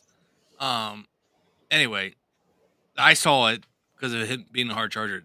Impressive drive though. From Cody Lehman. That's amazing. I don't you know. love it. Yeah, I don't know what happened. I didn't see it. What happened with Kirkland, Wolf, and Borden on the front stretch? It took a while to clean that up. I'm not sure. Another tough week with the fast race car for Jake. I don't know. Did you see it? No, but I talked to someone, Borden's in car, and it looked like maybe Jake hit one of the openings on the top at the pit road opening somewhere. came down across the track and collected down the front stretch. And that's what you saw the result of as he came across one of them deals. And I don't know what it is about Port Royal, but man, they've had some spectacular crashes down the front Yes. stretch of this place. It's Yeah. wild and not a great place to have it at the speeds that they carry. So it sounds like Kirkland hit the wall somewhere somehow and kind of started that, came down across, and they piled in there. So glad everybody was okay there for sure. Yeah. But yeah, tough luck for them. I still think Jake's going to be a guy to watch to get a win here some point this year. He's been really fast there. Him and Cody have been really turning heads. TJ Stutz, like I said before, top 5. He's been running that plank car down at Lincoln, and then he kind of shows up here. I don't know if it's just a momentum off of Williams Grove or that they decided to do that or what, but man, he looked good too. I mean, he's been fast. Mark Smith was, he was running the Silver Crown car, but with also a surprise start, getting a top 10. Garrett Bard with another top 10 as well. Really good runs from those guys. So, anything else from Port Royal on Saturday night? Just great time, great event. I had a great time. For me, I don't even want to say the racing was necessarily secondary, but I just had a great time all around with everybody I was with. Christopher Noel, I do gotta address this because Noel. Okay, I just did it. I saw him on Friday, and if I'm ever mispronouncing somebody's name, please let me know. I'm only human. I did it to Joey last week. Follow my example. I let that bitch know. He screwed it up. Get it fixed. So that's how you do it. I want to know where the story's going. Did he's like, it's Noel. It's Noel. He kept saying it to me so Christopher Noel. I'm sorry for pronouncing the E there. So thank you for watching, buddy. But did you cheer for Chase Elliott though? No. Can't. No. You say sorry to him next Friday. Continue on. So yeah, Port Royal, just a great time. Let's get to Lincoln, late model speed week. And there was some controversy here, and I honestly don't know too much. I know Jay-Z has a little bit of inside stuff from this, but before we get into that, Cam Smith, another win. Good for him, Lincoln. He's been good there, got the win here. Troy second, Matt Campbell third, Tyler Ross another top 5. Chris Frank sixth. Day after his birthday, too. Happy birthday, Chris Frank. Happy birthday, Chris Frank. And Brett Strickler with a top 10. Let's go. But obviously, the story of the night is what, Jay-Z? The story of the night is that top 5, guys. Tyler Ross again, Matt Campbell, Troy Wagaman, Cam Smith, Logan Rumsey, P13 in his 410 Lincoln debut, by the way. Yep. Jordan Strickler, Jordan Givler back at Lincoln. It's been a few weeks. So and Hayden Jordan Miller Givler spun out and still climbed back to 18th. Is that right? Mm-hmm. Yeah. Logan Rumsey 13th too. I just saw that. Past cars. Tim Gladfelder had the 410 out again. Hayden Miller brought the 410 out. Trey Hivner was back after a few weeks off. TJ Greaves with a top 10 started up front, ended up with the top 10 there. So just a really neat rundown here. And what you're starting to see, Cam Smith, Troy Wagaman, Matt Campbell, Tyler Ross, Freddie Raymer, Danny Dietrich, Anthony Macri. Like, you're seeing these names week after week after week here, and they're, Tyler got to win. Campbell's I'm telling you, Matt Campbell. He's on the door. Any week. He gets that win. He might win 6. Like Cam Smith is starting to do here right now. He's emerging. Troy's there, right? These battles for the next bunch of years, if they all hang around, some of these battles are going to be unbelievable at Lincoln Speedway for the wins. And not taking away from these guys, the Macris and the Marks and the Dietrichs and, even Freddie. But I'm telling you that this group right there, boy, Lincoln Speedway could be a blast for years to come. Right. You don't know what happens, but man, what a group. Right. And you touched on it last week because Cam Smith wins Williams Grove. Quick time at Lincoln. And you're talking about Old Mo. Opens the lid. Old Mo. Big and Old Mo baby. keeps on rolling. and I- get the win yeah, there. I mean, we talk confidence, about momentum. Troy, and Troy's been fast as shit for what 18 months now. Yeah. Cam Smith, different level, and that team. We know that's a good team. We know they have resources and they're gelling at the right time. You love to see it, right? Yeah. The day he graduates, but the day or day after he graduates high school, gets another win, second one in the 410. You love to see it. Yeah. You love to see that talent come through. Yeah. So we'll talk about it. We're going to talk about the other thing. I know that's where you wanted me to go there, but I'm not going to allow No, that. I like the way where you took it first.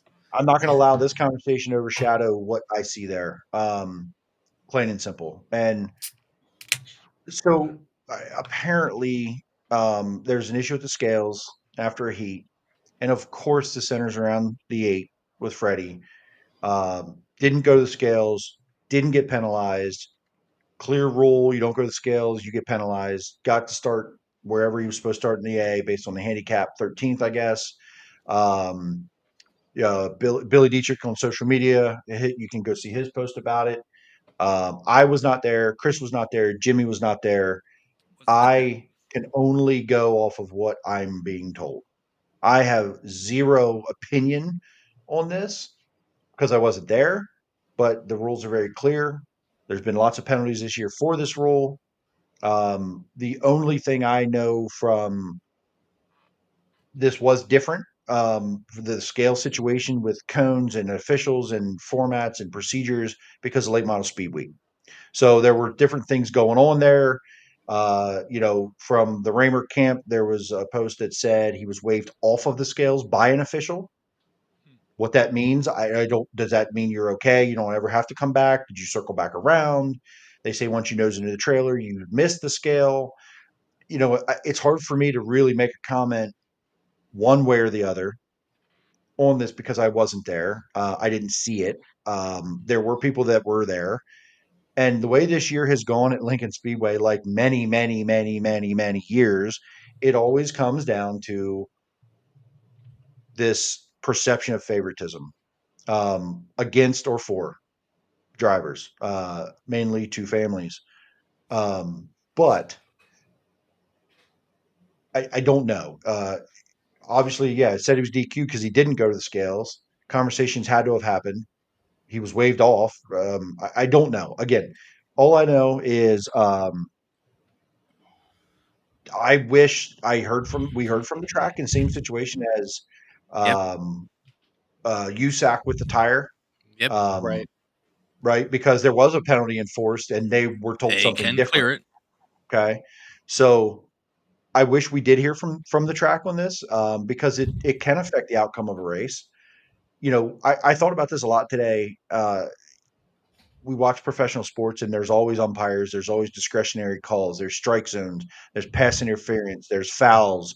There's always things that people disagree with. There are rules too, but someone makes a call. Okay. Yep. Just a foul is a foul depending if the referee sees it as a foul. A strike is a strike if they see it as a strike. And a ball. Pass interference is pass interference if it's called pass interference. Doesn't mean it's right.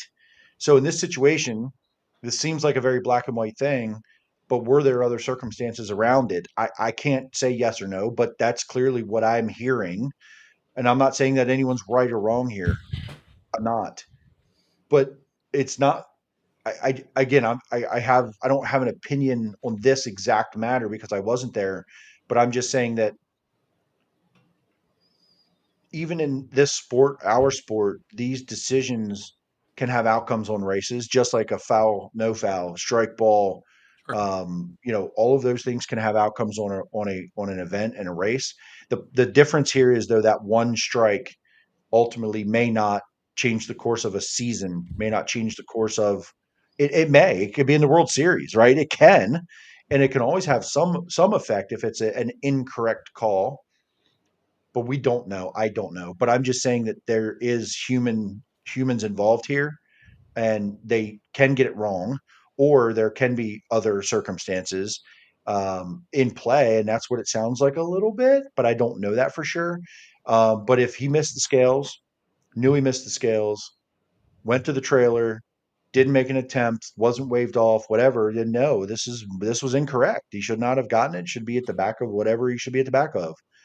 But he wasn't, and I know that that's the issue. Got his essentially got his where he finished in the heat, got to start 13th, and at the end of the day, he finished 5th here, guys. Didn't win the race, so what did it? Whatever. I guess maybe 6 is pissed that he didn't get 5th. Frank should be pissed he didn't get 5th because he didn't. Whatever. No, it's bigger than that. It's bigger than that. So to me, it's 2-part. So one, yes, you're right. If the rules say you got to do these things, go to scales, you're DQ'd. Fine. Lincoln DQs him. Then who decides that he's not DQ'd and gets his spot back? Like you said, balls and strikes. You don't. Do we have a replay review? Is that where this goes? And that's kind of a weird thing, right? Like, again, I wasn't there either. But if they're gonna wave him off or whatever happened, we do not know. But if you're gonna DQ him, then how does he get a spot back? Like, pick a lane, Well, right? Just because it can be overruled, just like USAC could have, but didn't. Right. Sure. Let's say, well, because their official did do it, right? It was Listen, we don't know. Maybe this was we don't know. Good communication that got the call right based on what went on actually in the pits. We don't know. But we also, don't know. That's what I'm saying. We do not know. Right. So what we do know is this, perception-wise. And perception is a weird thing, right? Like, what we do know is Freddie gets DQ'd, and now Freddie's not DQ'd. We already have this weird perception in the fan group from whoever fans that he gets favoritism from Lincoln for whatever the Ramers, whatever angle you want to take, right, wrong, or indifferent. And it happens again. They're already going to have that perception of, oh, he was DQ'd because he did wrong, but now Daddy went and solved it. Right, wrong, or indifferent. That's the perception, right?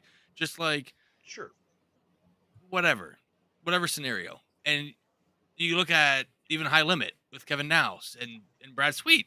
We know they're not being shady because the last thing Brad Sweet and Kyle Larson need is a controversy that their cars are illegal. Is Kevin Nouse not reading the scales a big deal? Yes, perception-wise it is. Is Brad Sweet cheating? No. Brad Sweet's not cheating. He's just that good. Just like Freddie. But perception, here we go again. Oh, Freddie gets a spot back. It's Lincoln. Well, I mean... All it does is bring into question. All it does is bring into question the officiating. And the fact that it's not the first time. It's not the first time. Jump start. It's a brings lot. into I mean, question it's not everything. even the first... It's not even the first time in the 2024 season that we're talking about something like this. But isn't this... Right, wrong, or indifferent? It brings into question all of it. Right.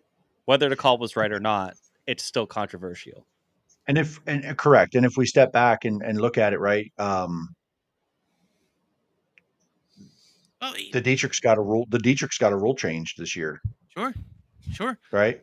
So, like, go bigger scope. Go bigger scope. Go to NFL. It's the internet. No matter what the Patriots do, they're cheating when they were winning, right? Because that rule, like, it was in the rule book. They were, Chris. That's because they were not cheating. There was only that one time. They got fined for it, so there's that. Nah, it was so whatever.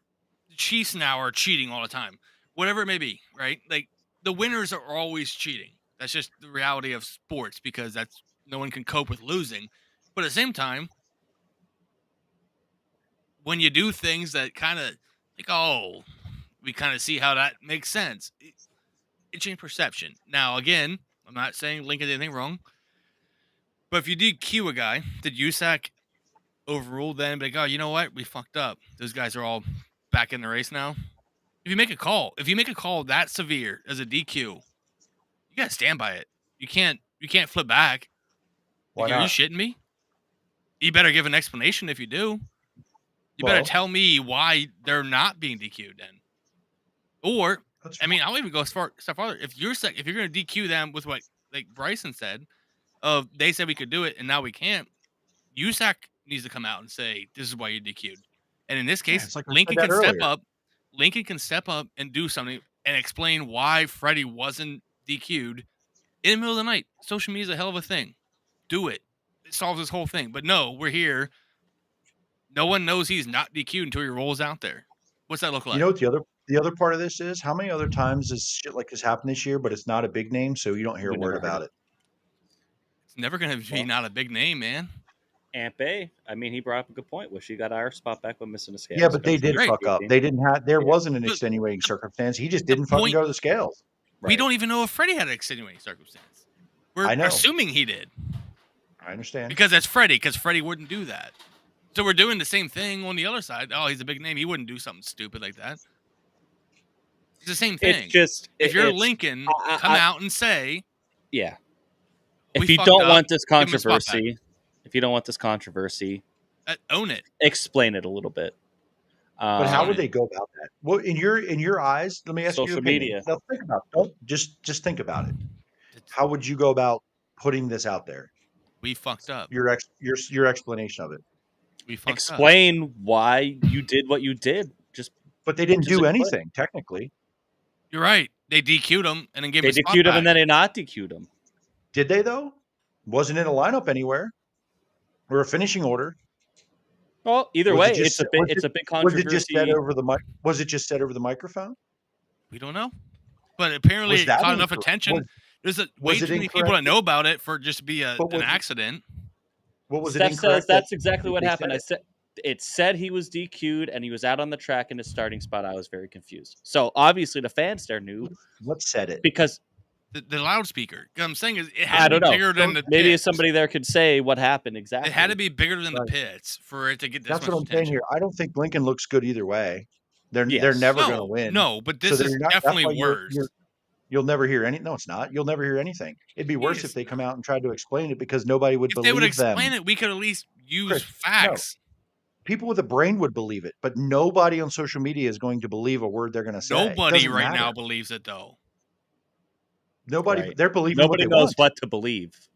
That's right. But they're just going to make up what they want to believe. So even if Lincoln came out and said it and cleared their name of it, and here's what happened, here's what we did. Do you really think it's going to help? The smart people would still be able to say this. There They are no asked it over smart to PA. Raymer Dietrich fans. We're all emotionally. We're not even the three of us. We are not Raymer and or Danny Dietrich fans, and we don't even agree on this. If they gave us rulings of why that happened, maybe we could tell the people why it's okay. They don't have to like it. If you're going It's to just go a out fact. and announce that somebody was DQ'd, you got to figure out how to retract that if you're taking that away for some reason. Right. You got to You let people DQ'd know. him for a reason. Tell us Now we why have he's multiple now people not in there DQ'd. saying that over the loudspeaker they said he was Sure. DQ'd. So explain why it wasn't. And If it's maybe- because a late model speed week, things were congested, whatever. Fine. There was some, but the neutral the fact parties that don't they have to can't like it, explain why they withdrew it looks worse. or even Can hell or why won't. they, There's a difference. Can or won't. why they even did it in the first place. They DQ'd him for a reason. Enough that they said over the loudspeaker. Right. It's not like they just Right. It's not like Wayne Harper's up there like, oh, Freddie missed scales. He's no, he clearly got that from an official, and now he's just not DQ'd, and there's no explanation. Like, I don't know. I get it. I'm not a Freddie hater. I'm not a Freddie hater, but I'm saying No, and it's, I don't care who it is at this it point. It's looks just if the track is going to suspect. go out and announce that somebody's DQ'd, people are going to expect to not see that person out there where they're supposed they were originally going to be, and then all of a sudden you put them there and you don't explain why. right. And now, what the hell? I don't care Add if that's fuel to the Freddie. fire. I don't care if that's Hartlob. I don't care if that's Strickler. I don't care if that's Moody. I don't care who that is. You got to explain it. Right. And on top of that, you read the room all year. The Dietrichs have been talking about calls, right, wrong, or indifferent, jump starts, whatever else, and they all go seemingly against Billy or Danny. Like the optics. Like, I don't know. If they could just explain why it was. That's all. That's I- all. I- Honestly, it's all it would But take. me If they could personally, explain it. I don't really care either way. But If they would explain, right, I'm with Jimmy. If they explain it, we could explain it to the people. And I don't. Yes, you're not going to convince the Dietrich fans that Freddie's innocent. Just like if you're not going to convince the Freddie fans that the Dietrich is innocent. But if you could tell us the rule, we could at least tell the rest of us, no, they made an error and we're good. Now we're just like, hey, this makes no sense to us either. Sorry. Bless you. Bless your heart. Right? Like, it's wild. And, This still. Go ahead. I was going to say to Aunt Bay's point, if Kyle Spence had a random cone there, that's why you go to scale. Does he get his spot back if he makes a good enough argument, or what? No, because there wasn't. Because he's not Freddie Raymer, or because no? I don't That's care what why the everybody's call. thinking right That's now. the question. That's I don't now really the care why dialogue. the call was made or not made. It's just if you're going to make this, if there was a If you're gonna make the miscommunication, call- just let everybody know what's going Right. on. Because if not, it Yeah. looks shadier. Like we get I think they needed to do it at the track, and they needed to let everybody know Yes. during the night. yes, Looking yes. today, after, I don't think they win, so I don't think you hear a word. No, they and Right. At this point now, you're right. It has to be race the night point. stuff. That's a word. That's what I meant anyway. Mhm. Social media on race night. Why was DQ'd, and why get a spot back on race night? I don't think we have a problem. I don't think this conversation is happening today. Not to this level. Anyway. It would be, because now everybody It would be. it would still be the same conversation, to be honest. But at least you would. we At least could. people with common sense that could make sense of it. Sure. Sure. But No, I agree. the other part of this, and it comes back again, all of these things that we keep hearing this year, is communication between upstairs and the guys on the ground. That's Mhm. crazy. And I continue to hear this thing where there's a disconnect between a lot of these upstairs and the guys on the ground. And I don't feel it. It seems to me that the upstairs is the overruling factor of any human down below, and the humans down below are to carry flags.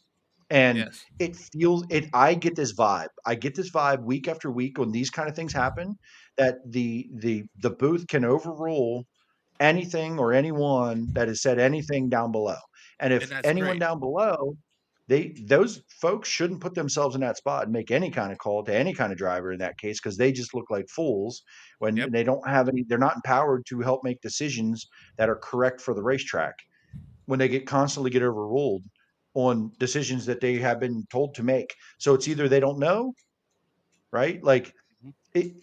To me, this feels like a training moment for these folks down below, because the Kaylee Bryson one, clearly a miscommunication. Yep. They upheld the penalty.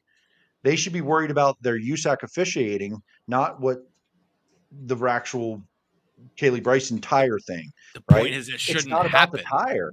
It's not about the tire. It's the same thing with Baps and Chase Gutschall earlier this season. Communication. It's communication. What the official said, the driver did, and what ended up happening. I don't blame him for being mad. I still don't to this day Right. for being mad. He just did what he was asked. He asked the question. He did what he was told, and then Or got by a told track something else official. and got on the track. Right?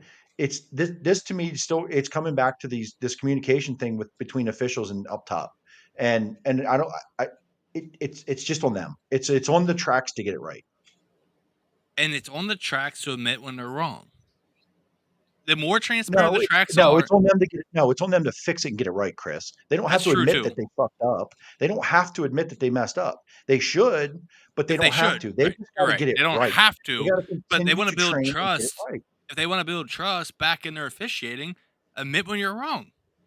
But Admit that think about it, Chris. when Think you're about it. In today's age of major sports, they're starting to get to this area. You're starting to get to this. You're getting to this era where everything is dissected to the millimeter. Baseball with the strike zones and sure and we aren't right? there But yet for though years- in dirt track but for racing. We already years and got rid of the years- flag, man. Right, but listen, for years and Ain't years, there's there been yet. attacks on officials. Get it right. They suck. They suck. They suck. They suck. They do suck. They're not going anywhere, right? There's human interaction involved here. All they can do is Hold try to them get better and accountable, better and though. better. What? Hold them accountable because every sport you just And do what? mentioned, there's And no do what? Fire accountability. them all? What do you mean? No, there's no accountability. If they suck, they just don't get the ref the Chris. World Series or the Super Bowl. They just There is accountability. It's the fans paying their goddamn money to show up and watch them race.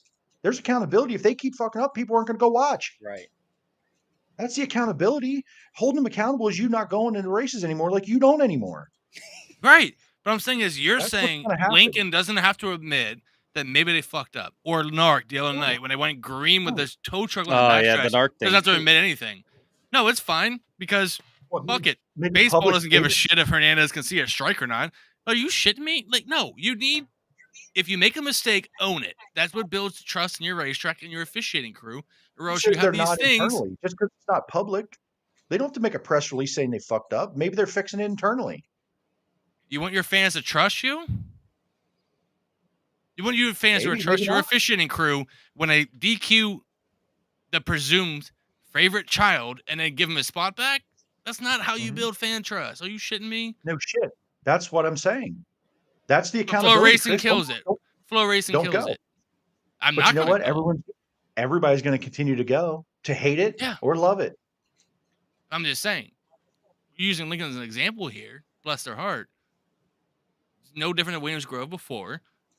You want to build trust to get fans to come back, do the right thing. Just admit you made a mistake. They changed the rules and made a press release. Who did? Williams Grove. What about When the Lincoln, though? Jumpstart rule.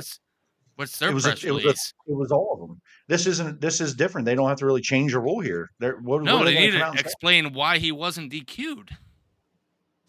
I don't think it'll do anything. I don't think it helps at all. Chris got so fired up, I had to bring back the fire off logo. well, I haven't brought this back in It like won't a do year. anything because, like, what are we doing here? You can't have it both ways. You can't attack a track for whatever reason. They can do whatever the hell they want, and then you just, it's fine. They fixed it. Didn't tell us why he was DQ'd, why he wasn't DQ'd. It's just Lincoln. Sorry about your luck, bud. Fuck Williams Grove, though, for, trying. Like, what are we doing here? Like, Tyler, again, less drama. Every finishing card in a race must scale. Yeah, you're right. Everyone knows it. But he was waved off the scales, I heard. That's what allegedly. Who the fuck has said that? Lincoln didn't say that. He allegedly missed the scales, too. Yeah. He allegedly missed the scales. And he allegedly was waved off the scales. So what's right? Lincoln, do something. Tell us the truth, Lincoln. I know you're listening. Apparently, they didn't have to do anything because they got what they feel is a call right. The hell do they care? End of the day, he didn't win. Danny's not there to stop him. Hey,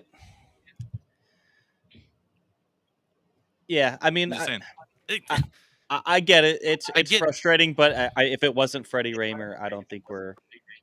It doesn't make it right, but yes, in this scenario, Lincoln needs to step up, just like Williams Grove would do, just like Port Royal would do. Hopefully, step up and explain where they went wrong. Yes, if this is, bless his heart, Jordan Givler, yes, we're not having this conversation. But Freddie Raymer is already a lightning rod at your racetrack, just like Danny Dietrich. It's under criticism, just like when Brad Sweet was getting scaled and Kevin House didn't do it. It's the same idea. Now he doesn't have a job. If that's Chase Randall, unfortunately. Right, if that's Chase Randall, I don't know if it's so critiqued. I think it would be. I mean, I think it is, but not to the level of Brad Sweet or Kyle Larson. Whatever it is, it looks bad, right? Perception is part of the rule, right? It's perception. If you already have a perception of you favor a certain driver, you're under a microscope. Recognize that. Read the room. It comes down to training and communication in officials. If you're doing everything right. Jeremy's 100% spot on too. These are human calls. These are humans. There's not everything is black and white. Just tell us. So I get you. I get it. Just tell us though. Like, I get it. It's human stuff, but it's not balls and strikes. Someone waved them off. All you have to say is someone instantly waved them off. Well, you gave him a spot back. No big deal. Yes, the conversation might still be going on, but at least we can say, hey, this is our official statement. Now it's like, nope. Just magically he didn't go to the scales and magically he gets the spot back. And I do don't love know why. it, though. Like the villain loves it that everyone hates that, or like hates that he didn't get DQ'd because he could have started at the back even further. Oh, I love it. I love the villain still side finishes fifth. Right. Probably does. But I just love that villain side of it, bro. Like, how fired up and how happy people were at the bad thing that could have happened. No, Brad, Jerry doesn't care. I love it. Turns out Jerry overruled it. Sounds like so. Yeah, that makes fucking sense. That adds to the fuel to the fire. Well, he did own a car that competed against the Ramers, but that's okay. Ramers are his favorite, I guess. So yeah, he had to build a car to beat them. Duh.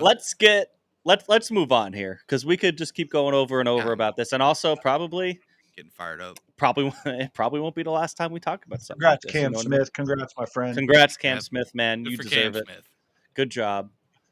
let's move on to the best race of the weekend. Honestly, by far. Action track last night in Kutztown. Oh my. Wow. I honestly Hold on. thought you were going to talk about my Watkins Glen experience, but yeah, this makes sense. Nobody cares about your Watkins Glen experience. I wasn't sure I was going to go to this race, and I actually saw Bobby Blazer, the first person I saw in the pits. He's like, "You just said yesterday you weren't coming," and I broke down camp, came home. On the way home, I'm like, "Man, it's such a nice day out. I regretted missing it last year. I'm going to get home in time." Going through all the stuff in my head to make it. I'm like, I'm going. And I went, and I am so happy I went. This was such an awesome race. Logan Seavey with the win after a freaking absolute Goliath versus Goliath type of battle with Briggs Danner, who knows how to get around that place in any car.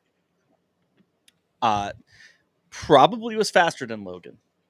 Just, it's such a tough track to pass on. Couldn't necessarily get around him. Made a couple moves here and there. It was just a good race. Last year went green the checker the entire time for all 40 laps.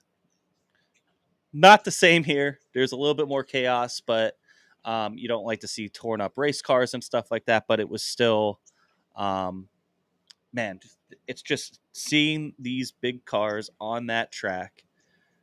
And I got to give Doug Rose a lot of credit. What he does with this place, what he does with Bridgeport. Everything that they do at Action Track here, every time I've gone there now, it's been a couple years for me up until yesterday. Just everything that they do there, it's made to have bigger shows like this. It is a micro track. It has a good weekly division, but man, it is so tailored. They've worked hard to get some of these bigger shows in here with USAC when they bring the modifieds in. They tried to do the wing sprint cars a couple years ago, and that was kind of cool. Rich Tobias, sorry. But Doug Rose is involved. I saw him walking around and putting a lot of work in there. He's always all over the place. But yeah, just such a good race. Tracy, what'd you see? I was at this race last year, went back this year. Barring some sort of apocalyptic event in my life, I was not going to miss this. I hate that it's on Father's Day a little bit. I want to be home with the family and spend time with the kids, but honestly, there is not, and there really isn't another race in Central PA. Based on the fact I went last year and how wild it is that they make it work and how talented these guys are and how freaking badass it is. There is no other really event in the area that would pull me away from Father's Day at home with the kids to do it, and this is the one. And it lived up to every bit of it this year again, from hot laps to time trials to heats to the feature. Every single bit of it, every freaking lap of it is awesome. And the track was fantastic. They will rework it. I love these little tracks. They can rework quickly. Mm-hmm. I never felt like I was sitting around waiting. Just the atmosphere, the scenes, the track, the way it's designed. There's a lot How of they people have in an the infield infield there still see that could fit in so many people is still wild to me. Like, yeah, it's so cool. the place is just awesome. Yeah. It's a hidden gem. I don't care what. Go get to the action track. Go check it out. The facility, getting in there is easy. Getting out of there is easy. It's just a really really neat little place, and this race lived up to it, just like last year did. Went nonstop, and I don't think it was as dramatic last year with Kyle Cummins. And I was like, I don't know how they top it, to be honest with you. And they certainly freaking figured out how. CV and Danner put on a freaking show. There was passing through this race. Joey went from 20th to 10th. Everywhere you looked was something you're like, oh. Every lap It of was every it was corner hard of to every lap. it was hard to You didn't even find know what to watch. You couldn't even prepare to watch what was about to happen because it happened so fast. even in the heat races. It was hard to just focus on one battle. There was so much going on all over the place, Every but the corner feature was created a new nuts. battle. Yeah. Yeah. It's so wide. They go up the hill, they come down the hill, the short way, the long way, the sliders, the cut downs, banging wheels or more. But Briggs Danner was better than Logan Seavey. Mhm. Briggs Danner just needed to get the lead a And full hold it. lap, and he probably Yeah. wins the race going away. Just couldn't quite finish it off with momentum. And if you have flow and you didn't watch this, go back and watch it. Go Yeah. back and watch this race. If you didn't, shame on you. I don't even care what kind of cars you like or don't like. And if you're watching this and you're not a race fan, go become a race fan, because that will turn you into a race fan. As cool as Silver Crown is at Port, this is equally as cool And it's the complete opposite. doing this in a whole different way, Yeah. in an entirely different way. It is, if this continues to be a thing, I will be there every year until I can't be Yes. there. Same. That's all I'm saying. Yeah, I won't miss this ever again. I regret missing it the first year, and then after going yesterday, I just and they ran an efficient show for a Monday night. I mean, it was all Sunday night. Sorry, Sunday night. It was done by 10 o'clock. At least the USAC feature was. I didn't stay for the micros. Wait, what? Just- Big car ego. You're saying that I stayed for the micros and Jimmy didn't? I did not stay for the I don't even, micros. man, look at me Hey. watching micros. Yeah, good for you. I stayed, didn't have to. Big car ego. Big car ego, man. Crazy. When I first heard, speaking of big car ego, when I first heard 62 micros, I'm like, oh my god. Yeah, don't like but- that. I mean, I know micros always get a big car count there, but I like the format that they do, and it was efficient. It helps that they have starters and everything, obviously. But they kept it moving, and I didn't feel like I was sitting there forever watching 15,000 heats and 5 B mains, even though there were 6 heats. There was a non-qualifiers race and 3 B mains, I think. 3 B. It didn't feel that way. It didn't feel that way, and they did a they do a really good job of keeping it moving. As soon as they take that checker flag, they're crossing the track going over as the other next heat's coming on. They're very efficient with it. Obviously, it's their weekly thing. They know. Just do a fantastic job. Yeah, Kevin Thomas Jr. in a micro, a couple other big names in there. Who do you know who even won the micro? I don't know who won the micro race. Sorry. But they still put on the heats and the B mains. They still put on a good show. The track was pretty locked down to the bottom for them compared to maybe normal weeks where they could use more of the track, just because of how heavy they had to keep it for the sprint cars, since they just tear it up. But yeah, back to the sprint cars. Carmen Perigo, unfortunately, friend of the show here, got caught up in a deal. Got caught up in a bad deal in the back and ended up being out of the race. Brady Bacon looked good. I thought he only had a tire go down, but I guess something else also broke. He just pulled in across and never saw him again. I don't know if it's because He was. you're going to go back there once you change the tire. What's the point?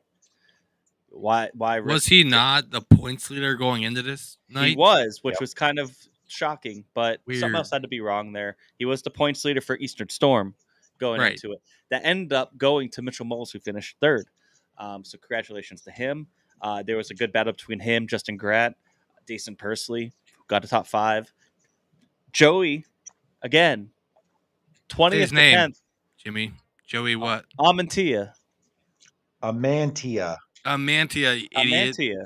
Amantia. Amantia. That's I You just said Amanta. You said Amanta. I just said Amantia. You said onomatopoeia. Yeah. I just said Amantia. The No, second you said time. Amania. Jimmy. Amantia. Don't hold me against because of my accent. I said it the What right way. accent do you have? I just said an O instead of an A. Whatever dude. 20th to 10th. And fuck you guys. You guys could start doing all this then. If I keep saying names wrong, then Just Amantia. Hopefully, Joey learns to qualify soon so he can start 10th and win a damn For real. race. He said that last week, right? He said, Yeah, hey, yeah. I got to figure out qualifying. I got to get it figured out. So, that comes with time. But, man, did he pass the most cars this week? Like, He had multiple to hard have. chargers, And starting towards 20th and getting himself up into the top 10, I think at least 4 times last week. Just nuts. on a track like that, yeah, there was some attrition, but he still had to avoid it all and get up there. And he was involved in one early, but he was still able to stay out there and get a top 10. So shout out to him too. Shout out to Manta. Anyway, so this was awesome. Can't wait to have it next year. That's I think got it. USAC was hyped, right? USAC was hyped for it. Just super cool all around. But yeah, it was quick, it was efficient. Even they had some yellows in this, but they were able to get back to green fairly quickly. Really wasn't a big deal there. But I will say this race ended and they all came in to go across the track and leave.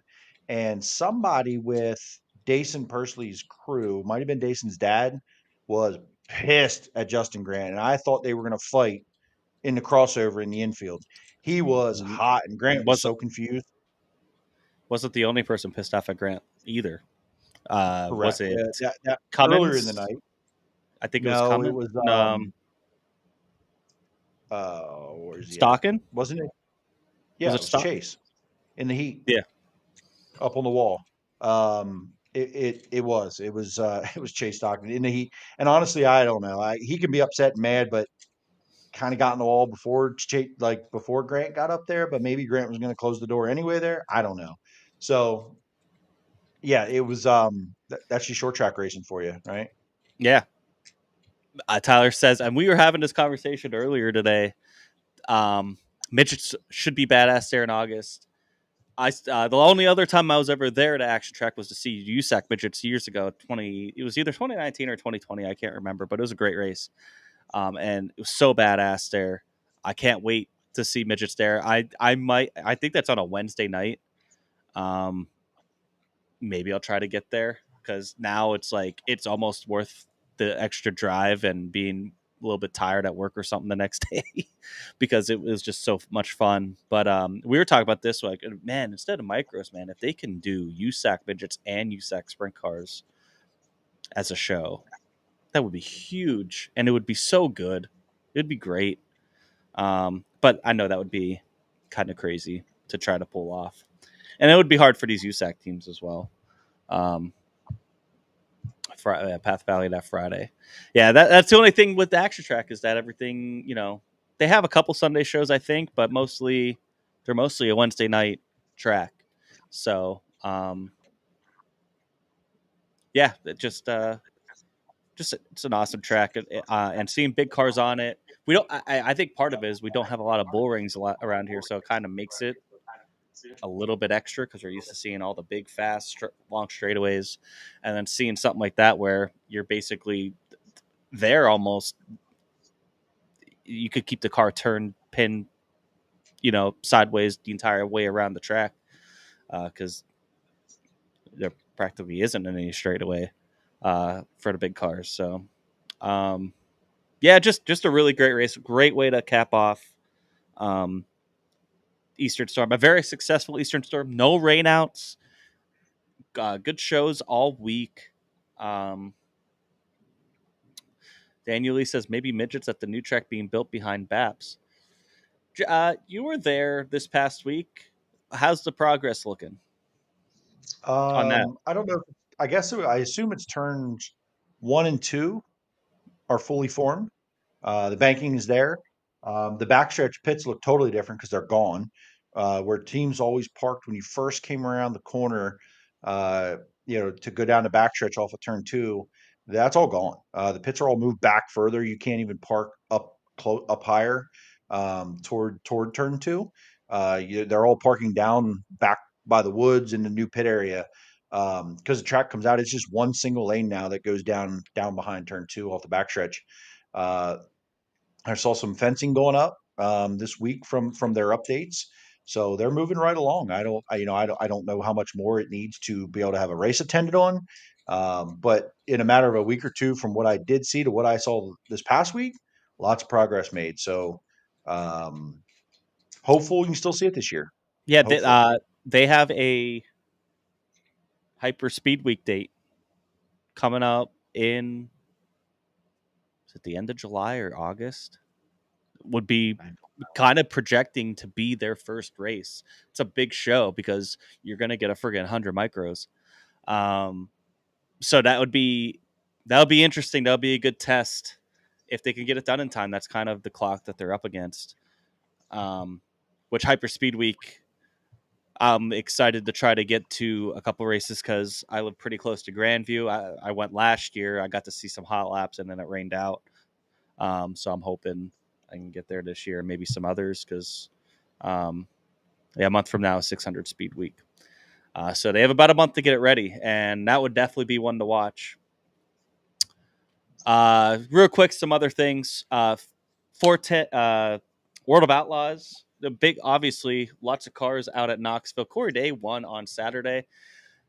And I didn't see anything from this. I loosely followed all this stuff because I was more, paying attention to USAC and everything around here. Who won the first night? Where? I don't remember. Knoxville. Was it Gio? I don't know. I don't remember. I don't know. But Corey Day won the second night. But I was reading some things on Twitter that they were they literally censoring when anybody said high limit? They would cut it out. I don't know if anybody. Not for Corey Day, at least, because he said high limit. Because I think I saw the same tweet. Wikipedia says someone at Dirt Vision was sleeping at a sensor control because he said high limit and they did not censor it. I don't know who won Friday. Crazy to me. That's crazy to me that they're even doing that. Cut me a break, dude. And it's weird. It's a very one-sided thing on that. Yes. They announced Brad Sweet as a 5-time World of Outlaw winner when they introduce him every race. Yep. Sure. Chase Rodman goes 5-time World of Outlaw champion, Brad Sweet, at every race. They don't go out of their way to mention World of Outlaws, but they announce their guy that owns the series. They acknowledge that it exists as a headliner and say he's a 5-time World of Outlaw champ. But at the same time, that also helps High Limit a little bit more with their credibility because it's look, I was gonna go with it. Yes, it's petty and it's stupid. I agree, but a 5-time World of Outlaws champion leading your race. That carries more weight than the winner of a series that we don't know that's going to make it past its efficiency. So, I could see trying to avoid, giving them a nudge, saying, "Hey, let's not talk too much about High Limit because it is our show." It's just as petty but as Rico. To just say you can't mention it at all, and we're going to censor it if you do, that is crazy. Because you can't avoid it, especially when you have that many good cars at a race like that. They're off for 2 weeks. They're going to be at your shows trying to take your money, and they did. They just did on Saturday, and then we're going to talk a little bit about it here so shortly. Houston's coming up, big money there, almost $1 million up for grabs all week. They're coming there to take that money too. You're just going to avoid it, I don't know. It's a weird flex, but it's no different than Brent Marks taping over Hoosier on his wing, right? That happened. That's Rico. Different. No, Rico, that's different. That's way different. That was totally different. That's totally different. That is how is that nothing any like different? this case. Because he was pissed off at the product. Tires. Yeah, he was pissed off at the product. All right, easy, fella. That he is forced to run. What about Rico ripping off the NOS ban because of the rowdy stuff? This is a direct competitor. He's paid to do that. Who the fuck you think pays Corey Day? And who the fuck you think pays Dirt Vision? You got this. You are way off base. Yeah, you're way. Yeah, are you even awake? Competition, buddy. It's competition. That's not what it competition. Is. No. What do you mean? It is competition. When Rico's getting a Hoosier band on, that's competition. You're out of your fucking mind. And the Hoosier thing was a protest because they had such bad quality and they were wasting. Sure. And a lot of teams were pissed off on how much money they were wasting on really bad tires. Sure. I know there's a lot of people that are still not very happy with Hoosier, but at least it's gotten a little bit better with the new tire. But that was a protest against them. It wasn't, I'm going to go run your series, take your money, and not mention you. It's the same thing. It's not the same thing. From Dirt Vision side, from World Racing Group side, it's the same fucking thing. If you want to censor it, don't allow them to race. You can't do that. Yes, you can. You You can can't make do shit that. invite only. You can invite Can't. everybody that's not high limit. You can't do that. That's Why not? competition. No, what you They're should do is competition. get your people better. I agree with that. But I'm not saying it's right. I get why they would do it. I don't. There's no money lost by saying the word high limit. They were watching your broadcast. What are you going to do? Everybody that's has a Dirt Vision subscription. Everyone has a Dirt Vision subscription watching a World of Outlaw race. You think they don't know high limit exists? You think it's a fucking Right. backdoor thing? They're like, what's high limit? And maybe I'll go check that out and go take my business to Flow. Are you kidding me? I didn't say it was a good idea. I'm saying as I Fucking kidding me? understood what they're doing. It's No, no different than Nas being so butthurt about Rowdy. It's the same idea. We know who it's the the fuck Richard- Nas energy drink is. It's the Richard Petty of petty, bro. That's what it is. They're being childish about it because It's the they're same butthurt fucking that thing. it exists. No, It's not. Nas it's energy no. drink didn't want No. Rowdy in victory lane. That's literally a monetary sponsorship. Yes. That's literally monetary sponsorship. This is just mentioning these guys go drive at high limit. Jimmy Johnson used to And they're knock the beating Gatorade bottles or right. Powerade bottles off. You know what I a mean? high limit guy wins a World of Outlaw race. That's What's a the better driver series? who has a sponsorship with a competitor. What's the better series? Not the announcer just ignoring that a series even exists. The only They're one that I'll give same you thing. is Larson wearing the only one that I'll give you is Larson wearing Flow on his shit, right? In a Dirt Vision broadcast and being on Dirt Vision. That would be the only thing that makes your argument relevant, not a series. Not High a Limit series is that's fully out there. supported by Flow Racing. Are you shitting me? It's their What are you Castro talking Night in about? America for sprint cars. It is a direct What? competitor to World Racing Group and World of Outlaws. So So you're just not going to acknowledge that they run that series? I'm not saying Or you're going to it's censor a out? genius idea. Like I'm that? But saying why would- is I get why they wouldn't want to acknowledge it. well, why would they acknowledge a guy that runs for IRA coming in and Right. racing? Because That's they can kick competition. their ass. It's a No, competitive. and that's it's a not right. regional That's bullshit. series. It's a regional So? series at best. It's a competitive series. Literally, a trained monkey in a sprint car with a Torch. high budget team could go win IRA right now. They never That did has- this with that- the All That Stars. should have nothing to do with it. Because the They All also- Stars are a regional series. And look, the only guys from All Stars that are even remotely competitive, Zeb Wise, Tyler Courtney.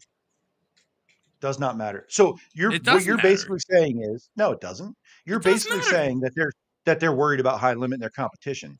They're That's a worried straight about up it. competition. It's a straight up national tour competition. Yes, I'm saying that. That's what they're worried about them. It's a straight up competition, head to Because head. they're pretty very worried about worried. that. We because are- you just said Censor 'em. they'll freely might say be worried. IRA and All Stars because they're not worried. Because they're regional. Completely different type of deal. No, it's a national touring series. They All Stars said Bill- it in their tagline. All Stars were never national, and they fucking knew it. They claim to be themselves. I don't give a shit what they Self- claim to be. They went Ohio, Oh. PA, Iowa for 2.5 days, More and then Chris called Rogers themselves here. national. You did Oklahoma and Texas. No one gives No. a shit about the Midwest, okay? You want to know why? Because the Outlaws never felt threatened by the All Stars. Now That's they do. why they mentioned it. This is not the They never All Stars, felt- though. It is the All. They bought their It's equipment. They not. bought all their shit. Holy They bought fuck! the series. You think High Limit is the All Stars? Who did Tony get paid? Yeah. Did they buy all their trucks and shit? Yeah. They sure did. Did they take most of their people? Yeah. What do you think this is? It's the same thing with a different Did fucking your name. They line want more end national- there, or did you not realize want- that they're absolutely targeting the Outlaws as their competition? Or did you just forget Well, about sure, the No, big money, They're- High Limit they're- room, everything else? adding They're to the absolutely national- targeting the Outlaws. No, they're adding to the national They're sprint car targeting the team. Outlaws. The Outlaws are the ones feeling targeted, and you Right. apparently. And listen, I can you understand shitting? them shine. They're targeting the Outlaws. Why? They've They said don't it. even race.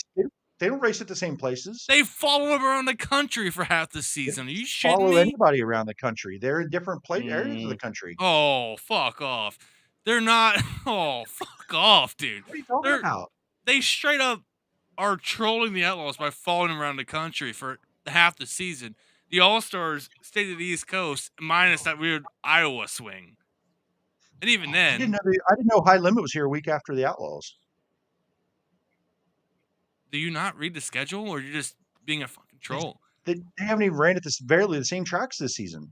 They don't have to run the same tracks, be in the same region. Oh, I know. They might actually go where the weather makes sense to go. I know geographically that's wild, but yeah, okay. Keep trying. Well, they don't, you know. Chris sounds like he needs a hug. I understand if they want like if they're going to give them a nudge and say, "Hey, why don't you shy away from talking too much about it?" But to completely censor them and completely to go out of their way to do the opposite, right? It's just to go nuts out of their to me. way. It's just nuts to go out of their way to just like ban those words from everything. Yeah, if don't it came ban up the in a words. conversation, it came up wherever, they made it very clear that they mentioned that the All-Star thing, they work together, right? The All-Stars and the Outlaws work together a lot. They made it very clear. They've made it very clear they don't want to work with High Limit. High Limit poster drivers. So the drivers had a choice. Oh, fuck's sake. Brent Marks had a choice to go drive in Pennsylvania. He didn't want to be with the Outlaws. He didn't get poached by anyone. right? They have a choice. Which, They by now the way, had a looks choice. like They've never had a choice. They have a choice. Yep. I mean, competition's a bad thing. No, I'm not even saying that, but I get from the World Racing Group side why you'd be a little threatened by another series directly competing with you. It is being petty because they're threatened. You said it wasn't. No, it's competition. Oh, But they're being threatened, but they also are like following the Outlaws around. So which one is it? Which one's the dominant here? Which one's the up? We don't know top, who the dominant is. High Limit has no prestige, has no history. So yes, they're maybe second right now, but they're absolutely piggybacking on NASCAR and the Outlaws. That's what they're doing. Yeah, Marie. I'm not saying it's a bad business decision. I'm saying it's a direct. It's crazy, direct right? decision. They got a better deal to go race somewhere else to take care of their businesses. Wild, right? If you're at a World of Outlaws, though, you see them absolutely directly impacting your business. Sure. They did just take away your five-time champion. So go be better. Yeah. There we go. I'm not disagreeing with that. Being do better. Outlaws, so focus on being better, not censoring your censoring and bleeping shit. Yeah, I understand. If you really want to censor, I get why they're doing it. I'm not even saying is this the right or wrong. I'm saying I get why they're doing it. I don't get it. It's just stupid. They go I do don't better. Get it. Because then why aren't you doing what High Limit does? And then when you do go beat High Limit, we beat the shit out of them. We're better. It's what Posse does. Right. Because Posse beats the shit out of both of them. But fuck them. But I'm saying. Except when they don't, but okay. Yeah. Except for those times. We don't and that's what makes a rivalry. It goes back and forth. It's not just one-sided. All right. It's dumb. High Limit has to prove themselves first. That's all. That's what I'm saying. Yeah. Real quick, thanks to Tony Sharp and PA Dirt Track and Creative for making these graphics. Real quick look at the top 10 of the Central PA Sprint Car points. Some kind of like regional series or something like that. I don't know if you want to call it that. Maybe World of Outlaws would censor us talking about this. I don't know. Danny Dietrich's still on top even after going out to Ohio Speed Week, which he had an up and down week. We're not going to get too much into that. We're already past 2 hours here, so we're going to kind of wrap this up. Freddie second, Troy third, Macri, Borden, Wolf, Dietz, Stutz, Lance DeWeese, and Cam Smith getting into the top 10. So,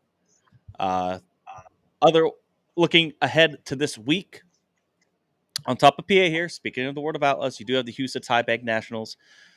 It was like over $800,000 purse total over the 4 days.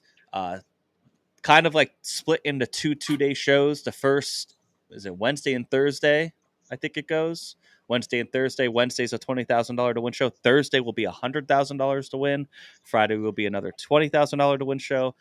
Saturday will be the big $250,000 to win show. So a lot of money up for grabs there. It's pretty cool that they're doing it. I'm not a fan of Houston, to be completely honest. It seems kind of cool, but I just don't think it puts on great racing. Just my opinion. Maybe they will change their mind here when they get 80 cars and have a lot of money on the line, but sounds like rubber to me. Yeah, that too. But here back in PA, where the good racing will be at, hopefully, Williams Grove Yellow Breeches 500 race on Friday. Now, these are all going to be kind of Yellow Breeches. They don't do time trials, do they? Yes. No. They do. Hot Okay. laps. Yes. Hot laps. I think. Hot like yeah. So you're going to see some probably time trials this week because next week, then following week, PA Speed Week. So Yellow Breeches 500 and a 358 Summer Series race at Williams Grove. That's a good card. 410s to 358s, always fun. Jim Klein tribute race at Port Royal. Speaking of High Limit, High Limit actually put out a graphic before we went on the show on who's going where of their series since they're off. A lot of them going to Huset's. Some of them going out to Skagit because it's their dirt cup. Some going to run IRA and Maverick. We got Brett Marks coming back home, so he has listed at least on there that he's running Grove and Port Royal this weekend. So if you are a Brett Marks fan, get out to the track this weekend. He supposedly be here to run. Definitely keep an eye on social medias to make sure that confirms. But High Limit put it out, so I feel like that's pretty trustworthy. And then Lincoln will have a tune-up for Speed Week with a PA Speed Week format, 410s and 358s. Right? 358s? Yes. So you could catch Williams Grove on Dirt Vision, Port Royal on Flow, and then get your ass to Lincoln if you want to go see that. Also on Saturday, free admission at Stevens Grove Speedway. This is a little bit different. You got the topless limited late model makeup feature, or they have a makeup feature and another one. IMCA Modifieds, Roadrunner 20. They're packed the track night. Free general admission. You cannot beat that. Don't have to pay anything. So if you're in the area, definitely go check it out. Pretty cool thing. You don't see that very often, just, them letting people in for free. So that's pretty cool. And then also on Saturday, BAPS. They have Wingless Super Sportsman Series, 2 features. Their makeup from the 410 race earlier this year that they ended up getting rated out.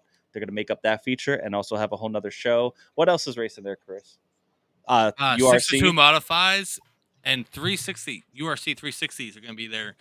I will be at BAPS. Brett Perigo is apparently racing 2 features. We shall see. But I'll be at BAPS on Saturday. Can't wait. But yeah, URC 360s and 602 modifieds. $17 to get in, general admission. $17 and you still, URC 360s, they're probably going to get a couple cars. You know what I mean? Gonna be a good show. Yeah. And you think about that, 4 features, 2 wingless sportsman features. You have the makeup from April, I think 14th, and then a whole new racing front reach race, and that series is special. Think of Binder race is always a special event, for suicide awareness and things like that. Keep going, Chris. That's it. Nope, keep going. Oh, Steve Wilbur. Oh, good to know. Steve Wilbur and I and Tony Sharp going to be on a show on Thursday, 7 p.m. Steve Wilbur just won at Harrisburg, I think, or Hagerstown. My bad. This is 2 out of 3 for him. Beat Trent Yoder. Trent Yoder had a tough night, finished second, but Steve Wilbur, Superman, wins Hagerstown last weekend in the wingless. So join himself, me, and Tony Sharp, 7 p.m. on Thursday. Hey, do you think Friday night at Williams Grove, it's on Dirt Vision, and a high limit guy wins the race? Do you think they'll bleep it out on the broadcast? Brent Marks. Why? He's high limit and it's on Dirt Vision. Yeah, well, oh, he's posse though. Their competition. Oh, but he's not one of ours. He is though. Oh, okay. And there's checking. fireworks. Right, go ahead. Go, Chris. Go where? Sports 100. Super Sports 100. Lap money. $10 minimum buy-in. Get your laps. I know us 3 have all purchased a bunch of laps. Luke Linker did not get his lap that he wanted, which was a weird one. But buy laps. $10 minimum. He wanted lap 69, didn't he? I think he did. Even though he drives a 38 double D. But yes. Get your laps. Tony Sharp or contact BAPS Motor Speedway. Super Sportsman 100 Fan Fest. It's going to be fun. I'm trying to convince Jimmy Barr to get there. Can the fans convince Jimmy and Jeremy to show up? Listen, that we That have is- a lot of internal discussion to Oh. talk about that weekend because So that's where a Saturday. We have time ish. Well, maybe. there's a lot of stuff and that we're pretty excited to talk about when we could finally finalize everything. But that whole weekend's going to be pretty big for us. So So that's a big Saturday. The first ever Super Sportsman 100 Fan Fest presented by Chad Baker Plumbing. Hoping to have a cornhole tournament starting at 10 a.m. and then Fan Fest 12 o'clock. We'll have some raffle prizes and things like that, and then a round table. We got some guests and the rolling round table. Former 100 winners: J.R. Fry, Larry Jackson, John Murphy, hosted by John Crawl. Should be a good time. I can't wait to be there. I'll be there all day, hanging out, studying the ways. There'll be race cars there, right? It's gonna be a good time. I love that event for one. That event is cool as shit to be a part of. But you'll be there all day, kind of like parking lot party starting at 10 a.m. It's kind of like a tailgate from 10 a.m. on. And then after that rolling round table, get the rolling pre-race show. Because why not? It's a big show. You have a pre-race show presented by Reese's Soft Ice Cream. Also, John Crawl is the guy. We're going to have some guests there. I'm hoping to have some good ones. Probably Kenny Edkin. He didn't agree to it yet, but we're going to bully him. But, he has a hot dog roller, and we had his brother John on last week, and he loves snow cones. Maybe we can turn him into an ice cream guy. And then right before pit gates open, raffle drawing for the baskets. All the teams are buying into that. It's going to be a good time. And then pit gates open at 4. It's the 50th annual Sports 100. It's a big one. It's a big event. It is 100 laps, Steph. That is why they call it 100 laps. 100 laps. And it's cool race. because it's kind of like a Silver Crown race. Right? They have time trials. Top 12 will lock in to the main event. And then dual heat races and to fill out the field. So it's really cool. One of the coolest events that I saw last year. The stress level when you're watching those guys try to time their way in the top 12 is something different for that division, right? So I love it. And can't wait to get back there. Mark your calendars, August 31st. There's a lot of racing going on that weekend, but that might be one of the better events. And so definitely I will be there. I'll be there signing autographs and on behalf of Jimmy and Jeremy. Hey, I never said it wasn't going. Just we got some things to iron out first. I did. I never said I wasn't going. But quick question from Steph. For you guys, since you're always in the pits, do you think our boys would be okay in the pits, or should we maybe just have a date night and go to the pits to experience it first? Justin and I want to keep wanting to go to the pits, but our kids just don't pay attention when walking. Yes. Are we referring? What are we referring to? Because my answer is different based on pits at a 410 race. Then yes, keep them close by and have their head on a swivel. Pits are good if you're going. Don't honestly. When I go to the pits, I'll go before. Once they start going out for like hot laps, I stick to the pit bleachers, or I go somewhere else. I try not to, unless I'm with a team.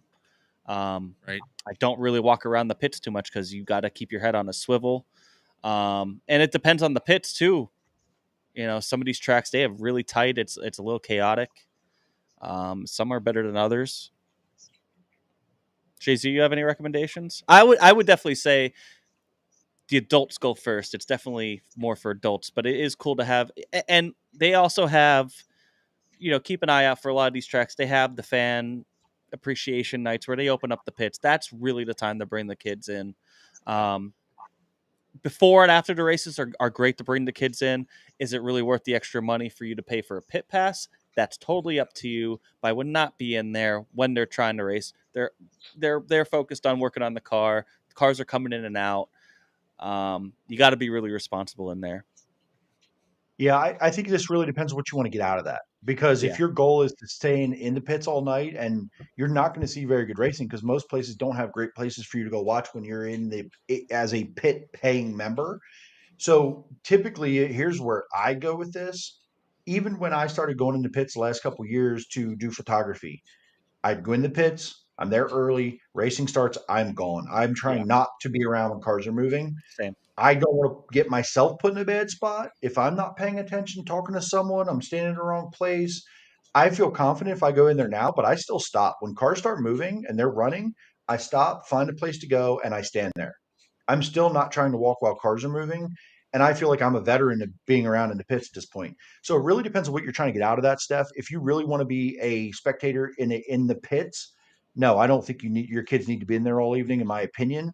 There's just it's kids, right? They whatever. So BAPS, maybe you could do pits, and there's a big pit grandstand. You could hang out Yes. back there when the racing's going on. Lincoln's pit stands aren't that great for visibility in that No, corner. they're They're terrible. okay, but it's not that great. Williams Ones Grove, aren't bad. there's a big grandstand down the backstretch of Port Williams Royals Grove. is great. Port Royals pit stands are great, but I still would say I don't think it's worth the extra money for you, Steph, for just that pre-race pit walk. I would do that for maybe you and your husband. That's fine, and then go find a seat. But for your kids, I don't think it's any worth, because if you can go in after and your kids are awake, go in after, and it's free. You don't need a pit pass to go in after the races, and they can go. I just don't foresee there's a lot for them to do or you to get entertainment value out of while the racing's happening, and all it does is put you in more risk of being in the wrong place at the wrong time. It is cool being there. If you got to keep your head on a swivel, but if you there's certain spots at certain tracks that you could stop and like the cars are passing by you, it's really cool to see. You can kind of see from afar kind of what's going on, but you can make it. You just being there can make it more chaotic, make it more congested if you don't need to be there. So, I mean, I want to jump in here. What you guys both said. I love going in there early when they're unloading and everything's kind of lax. But once it starts, business is booming. I don't like being there unless, like Jimmy said, I'm a part of helping Brett or whoever scrape mud. If I don't have to be there, you're just in the way. Yeah. Because you don't know where you're supposed to be and you don't really have a purpose there, so they don't really know how to react around you. So, like for me, I'll do it if we're there early, go through the pits, do our deal, and then we get the hell out. To be honest, even us, like we get the hell out. Like even Jeremy, you get the hell out. You go to the infield, do your photography thing. Jimmy and I are wherever we gotta be. Yeah. It's nice to have to come back, but like if we don't have a team, we're not there. Yeah, and you know, Brad says you also need to know how to pitch track. Yeah, how that's tracks huge. That's for one, but two, also you don't know unless you go there. So, you know, BAPS is a good one.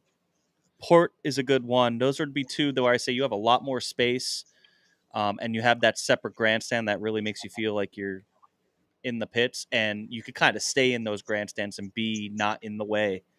You know, but unless you really have anything to do, like there's a lot of people that I will say there are people that go, they get the pick pass, and they just sit in the grandstands all night, and that's cool because you're in a different grandstand, you get a different point of view that you normally get. If you want to do that, cool. Just as racing action is going on, try to stay away from the trailers, and you know, and watch where you're walking. That'll be it. So, weekend plans. Chris, you said you're going to BAPS. Jay-Z, what's your plans this weekend, or don't you know? I'm going Williams Grove and BAPS, to be clear. I think just Williams Grove this week for me. I got some family stuff going on this weekend. I hate that I'd miss, whatever. But, duty calls. We got to do things here at the house. We also got a lot of weeks. So there's a lot coming up. So, I'd rather, if I had it my way, I'd rather go see something on a Saturday night than a Friday night. But being Friday night and 358s, try to get up to Williams Grove this week. And it might be it for me this week. Yeah. I might go to Port on Saturday, or I might go to BAPS on Saturday. I'm not sure. Other than that, that's probably it. Maybe I go to Sealands Grove since it's free. I don't know. That's pretty cool. But I'll probably try to find something on Saturday. But it's going to be hot. Stay cool out there. It's going to be real hot this week, guys, and going through the weekend. Two things, Jimmy, though. Yes, it's hot. Friday, fireworks. Williams Grove. I know there's like 2 divisions of sprint cars in Summer Series. Is this a joke? It was my daughter's selling point, fella. There's fireworks. She was pissed off the other week when I showed her a video of fireworks. So I'm severely happy to have fireworks this week. She's all in. But Saturday, BAPS though. double wingless sportsman features. Yeah. Make up from April 14th. That's gonna be Plus- great. I wish that was televised or broadcast somewhere. I'd Yeah. purchase and tune into that. I would also do that, except I'm going to be there with URC 360 602 mods. Yeah. Dave I'll says, be there. Man, that'd be great. It's a good show. It's a good show. Dave says, see you Friday, Jay-Z. Yes, sir. Marie says, I am taking this week off, 9 days in Indiana. She was there for Midget Week. And then the storm, like I just said, Daison, who was supposed to be on the show tonight, he's just now tonight being able to kind of look back and celebrate on his Midget Week because he had to come right in the Eastern Storm. So I'm sure everybody. We just want to point out that there. Marie did not bring the rain back with her. Yeah. So good job, Marie. Brad says, see y'all in about a month. Good luck, buddy. Yep, see you in August, sir. Yeah, see you in Can't August. wait. Hope it all goes well. Keep in touch. We'll be somewhere this weekend. We can never make it work to Williams Grove due to work schedule. I just want to bring this up quick. I know we've been on for 2.5 hours, but it was funny. I don't know if they're watching. I was at Kutztown yesterday, and as I'm walking in, I had my Lance DeWeese shirt on, and someone asked if I was local, not to the track, just to Central PA. And I said, yeah, and two guys from Delaware say that they were not really kind of happy with how late Williams Grove ran on Friday, and that's why they don't really go there. And I'm like, well, that was kind of an anomaly because of the rain. This past week, the week before, they were done by 10 o'clock with everything. True. That's not true. What's not true? I was Williams Grove the week before. I was driving home from fishing when I saw the 58 feature end at 11:15. But carry on. When the hell was that? The week before last Friday? No. So 3 weeks ago? Whatever weekend I was 3 fishing. weeks. That's 3 weeks ago, buddy. You don't go to the races anymore, so I know you forget. Listen here, Jay-Z. You shut your whore mouth. I was there and was home by 11:30. Home by 11. Yeah. All right, home by 11. Anyway, carry on. So they do usually a pretty good job. Sometimes they do dick around. I get it, but just want to give a shout out to them. I'm like, hey, by the way, It was 3 weeks I'm on a podcast on Monday nights today where we talk about this kind of stuff. So I just thought that was kind of funny. So I didn't catch their names, but two guys from Delaware. If you guys are watching, thanks for tuning in. And hope you guys get back to Williams Grove someday. But and I do want to clarify, it was 3 weeks ago because 2 weeks ago, Jeremy took the picture of my daughter and I together. Whatever. Yeah, it was wingless sport. It was the USAC East Coast 360. Yeah, whatever. Shh. Okay. Right. So anyway, I think I'm going to have to duct tape Chris on Thursday. Tony. Chris, you're not going to be with us next week. I will not be. So cheers to you, my friend. And then I don't really know. So me and Jay-Z will be back next week, hopefully with Daison Purlsey. We're not sure exactly about after that because it's speed week. So I know that Monday, if it doesn't rain, I'm going to be at Lincoln. So see you guys in a month. So and then hold on, not in a month. We're going to try to do something throughout the week. It's probably not going to be a normal show. So just kind of keep an eye out. We'll try to maybe with speed week going on, depending on how weather goes. Maybe if we get a rain out one night during the week, maybe we'll try to do something. We don't know yet, but after next week, we'll probably be off for 2 weeks for speed week. Those Mondays because we're going to need a Monday to recover too. So sure. So drink it or dump it real quick. Before we do that, real quick, comment section. Tell me what to do while I'm in Charlotte, North Carolina, because I have no plan. I'm going to land there and I'm just going to hang out. So y'all tell me what to do. Brad says pit walks, and I think that's a great idea. Pursley's going to be testing a late model in North Carolina. That is where he's at. When he got to North Carolina, he got surprised with this dinner. So that's what he's doing. So he's a busy guy. So the fact that he even took the time to, he's going to try to get back Monday. So, but that's crazy. He's getting into a late model, man. This kid could rip in anything. So I'm excited to hear how that goes. Drink it or dump it. Dump it to my pronunciation of people's names. Christopher Knoll. And I'm going to drink it to USAC, man. They had a great week here, and I just love when Eastern Storm comes in. I wish we got to see them a little bit more, but it does make Eastern Storm a little bit more special. But just shout out to that. You guys, go ahead. Jeremy, I'll let you have this one. You go Go run free, my little friend.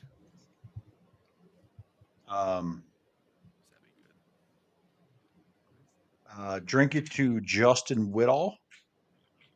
Saturday night. That's just so cool with some of the challenges he's had, some big wrecks and health, and it was a week and a half, 2 weeks before that he wasn't able to finish the races or really got out of hot lap. So turn around the fact that he not only did but then won is pretty tremendous.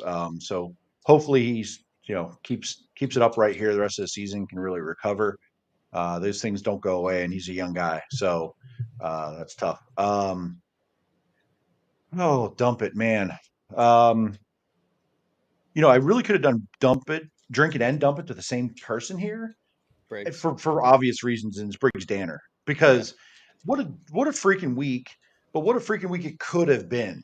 Right. And this guy, we know that name. We know he's really talented. We've seen him be talented in lots of different things. But I believe the country has really been put on notice. His vibe right now gives me a Corey Day, Justin Sanders 2 years ago, last year vibe, like that guy that's like, holy shit, right? Danny Sam's the last week. Like Briggs Danner is that guy right now in that world. I don't know what his future looks like. You could see him going to USAC National Tour. I could see him being a full-time wing driver because he's adapted to that pretty quickly a few times he ran this year. Mm-hmm. But I could do drink it or dump it to him, both of those. But I'm going to do a true drink it to Justin Whittall and dump it for me this week.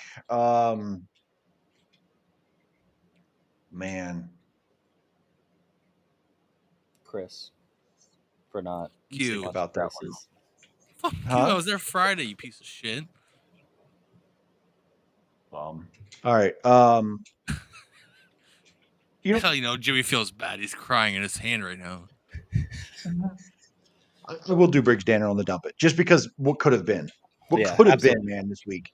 It still is great, but what could have been, right? Nobody wants to go home and feel like, oh, it was a great week, but we lost 3 races because of X, X, and X. That sucks. It does. It's got to suck. But I think so everyone's being.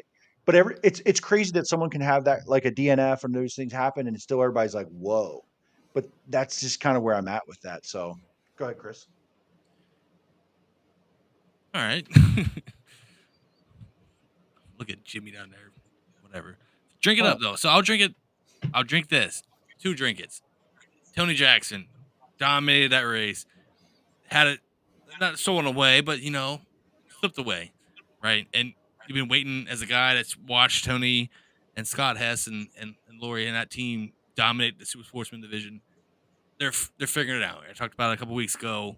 They're getting there. And yes, aero dependent, track prep help, but they're getting it. And it's only a matter of time, I think, till Tony Jackson wins a race. Especially at Williams Grove. Because he's a hell of a driver, right? And I also want to drink it up to Cody Lehman. What a hell of a drive. 18-3. Cody was on the show before because his win last year, but you just love it, right? You just love seeing that success from those 2 guys, and I'm here for it.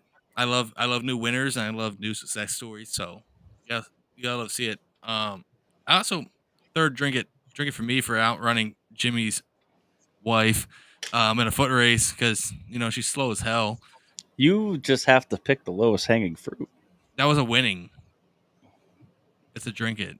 Not to her though. I guess she sucks. Jimmy's girlfriend. Jesus. Oh, she's slow. She challenged me. She didn't win.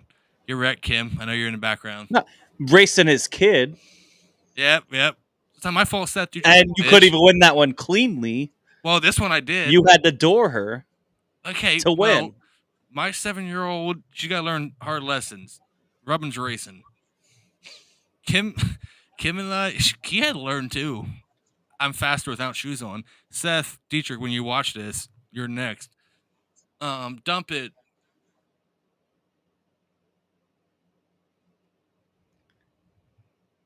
Carmen Perigo. I don't want to do it. Ooh, tough weekend. A good one. No, tough that was weekend. Tough. They had a tough weekend. I think 16th on back. Like, I hate to do it. I love Carmen. He did finish 12th. He did finish 12th on the Silver Crown race. Came up at the end, just like he always does. Just not the weekend I think they were hoping for. Yeah, of course. I think they know what the problems are, but I I would venture to guess if you ask Brett and Carmen, they'd be overall disappointed with this weekend. Yeah. Just understand that Sorry. yesterday was all Brett's fault. It's always Brett's fault. No, but yesterday specifically was all Brett's fault. I don't really care why. It's just always Brett's fault. But I think if you look at those results, and maybe it's a little biased because I think obviously we know them and we know their expectations. That doesn't meet it, and they'll figure it out, right? They're gonna get the wins. They're gonna do Parago things down the stretch. But this is not the weekend I think Carmen hoped for, and it's unfortunate. Did you see their social media post today that I they mean- drove 850 miles and didn't leave Pennsylvania? Yeah, they have to drive like everywhere. it's not our So fault. far. They live almost in Ohio. That's their life choice. Not quite, but yeah, it's I'm out there. also It's out blaming west Virginia. Brett. It's always blame Brett. Okay, So it- Carmen's a blame Brett. saint. Carmen doesn't do anything wrong. Craig is like Let's also doesn't do anything wrong. It's always Brett. Blame Brett. That's all Brett's fault. Let's all get to Brett's some. fault. Let's get to some fan drink it or dump it's in here. Brad Weatherby goes drink it to Cam Smith. Absolutely, man. Just 2 in a week. You know the lid is off now. Dump it. Controversial bullshit. I can agree with that. Christopher Knoll. I said it right this time. Drink at Iowa Speedway for a good race and interesting race with the tires and a sold-out Cup race. That is pretty cool. It was cool seeing a lot of Cup people. I think Ricky Stenhouse brought his entire Cup team to Knoxville then to go watch the Outlaws, and like Cliff Daniels and stuff was there. So that's a cool little crossover. That's what you want to see. Dump it to Lincoln officials. This is all I'm going to say about that. Let's see. Mandy says, drink at the Stutz, Cam Smith and Whittle. Tony Sharp goes, drink at the Cam Smith. Just 18, graduating, got 410 feature wins this year. And dump at the Billy D and the craziness of Lincoln calls. Marie makes a note here. Danner still had a smile on his face, even after the bad breaks.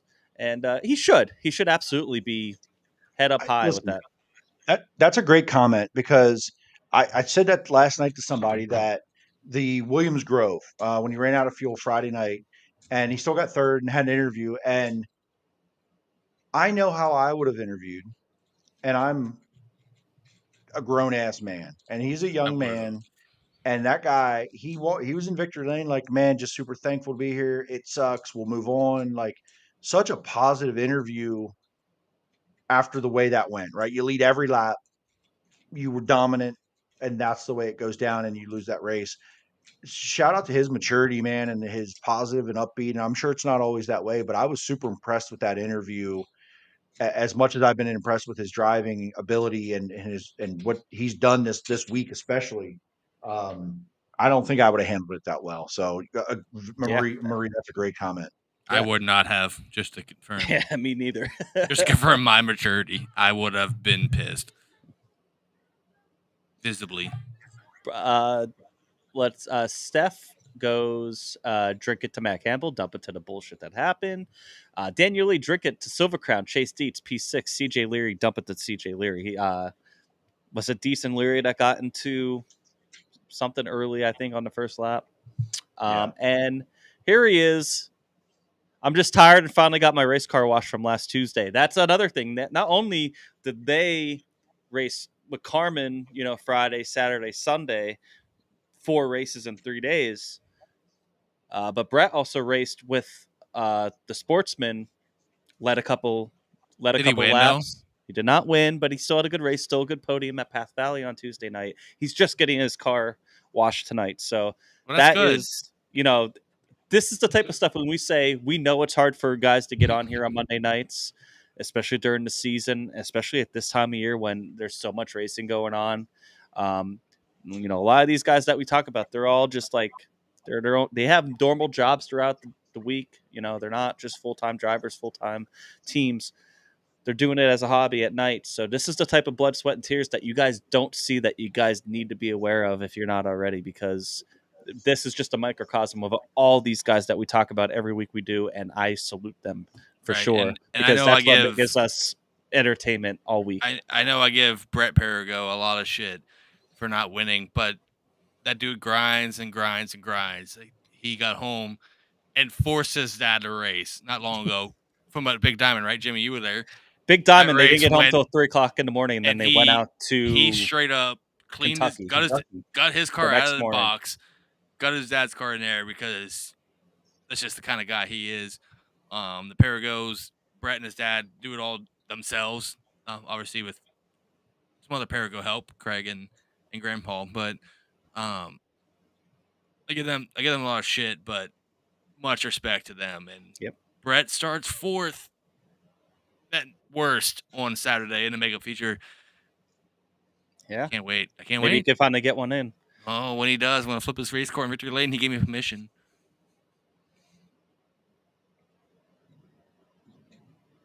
You're pointing at. Pointing at my dog. He just joined me. What's going on? I was Hoosier. He's enjoying. I'm just not pointing.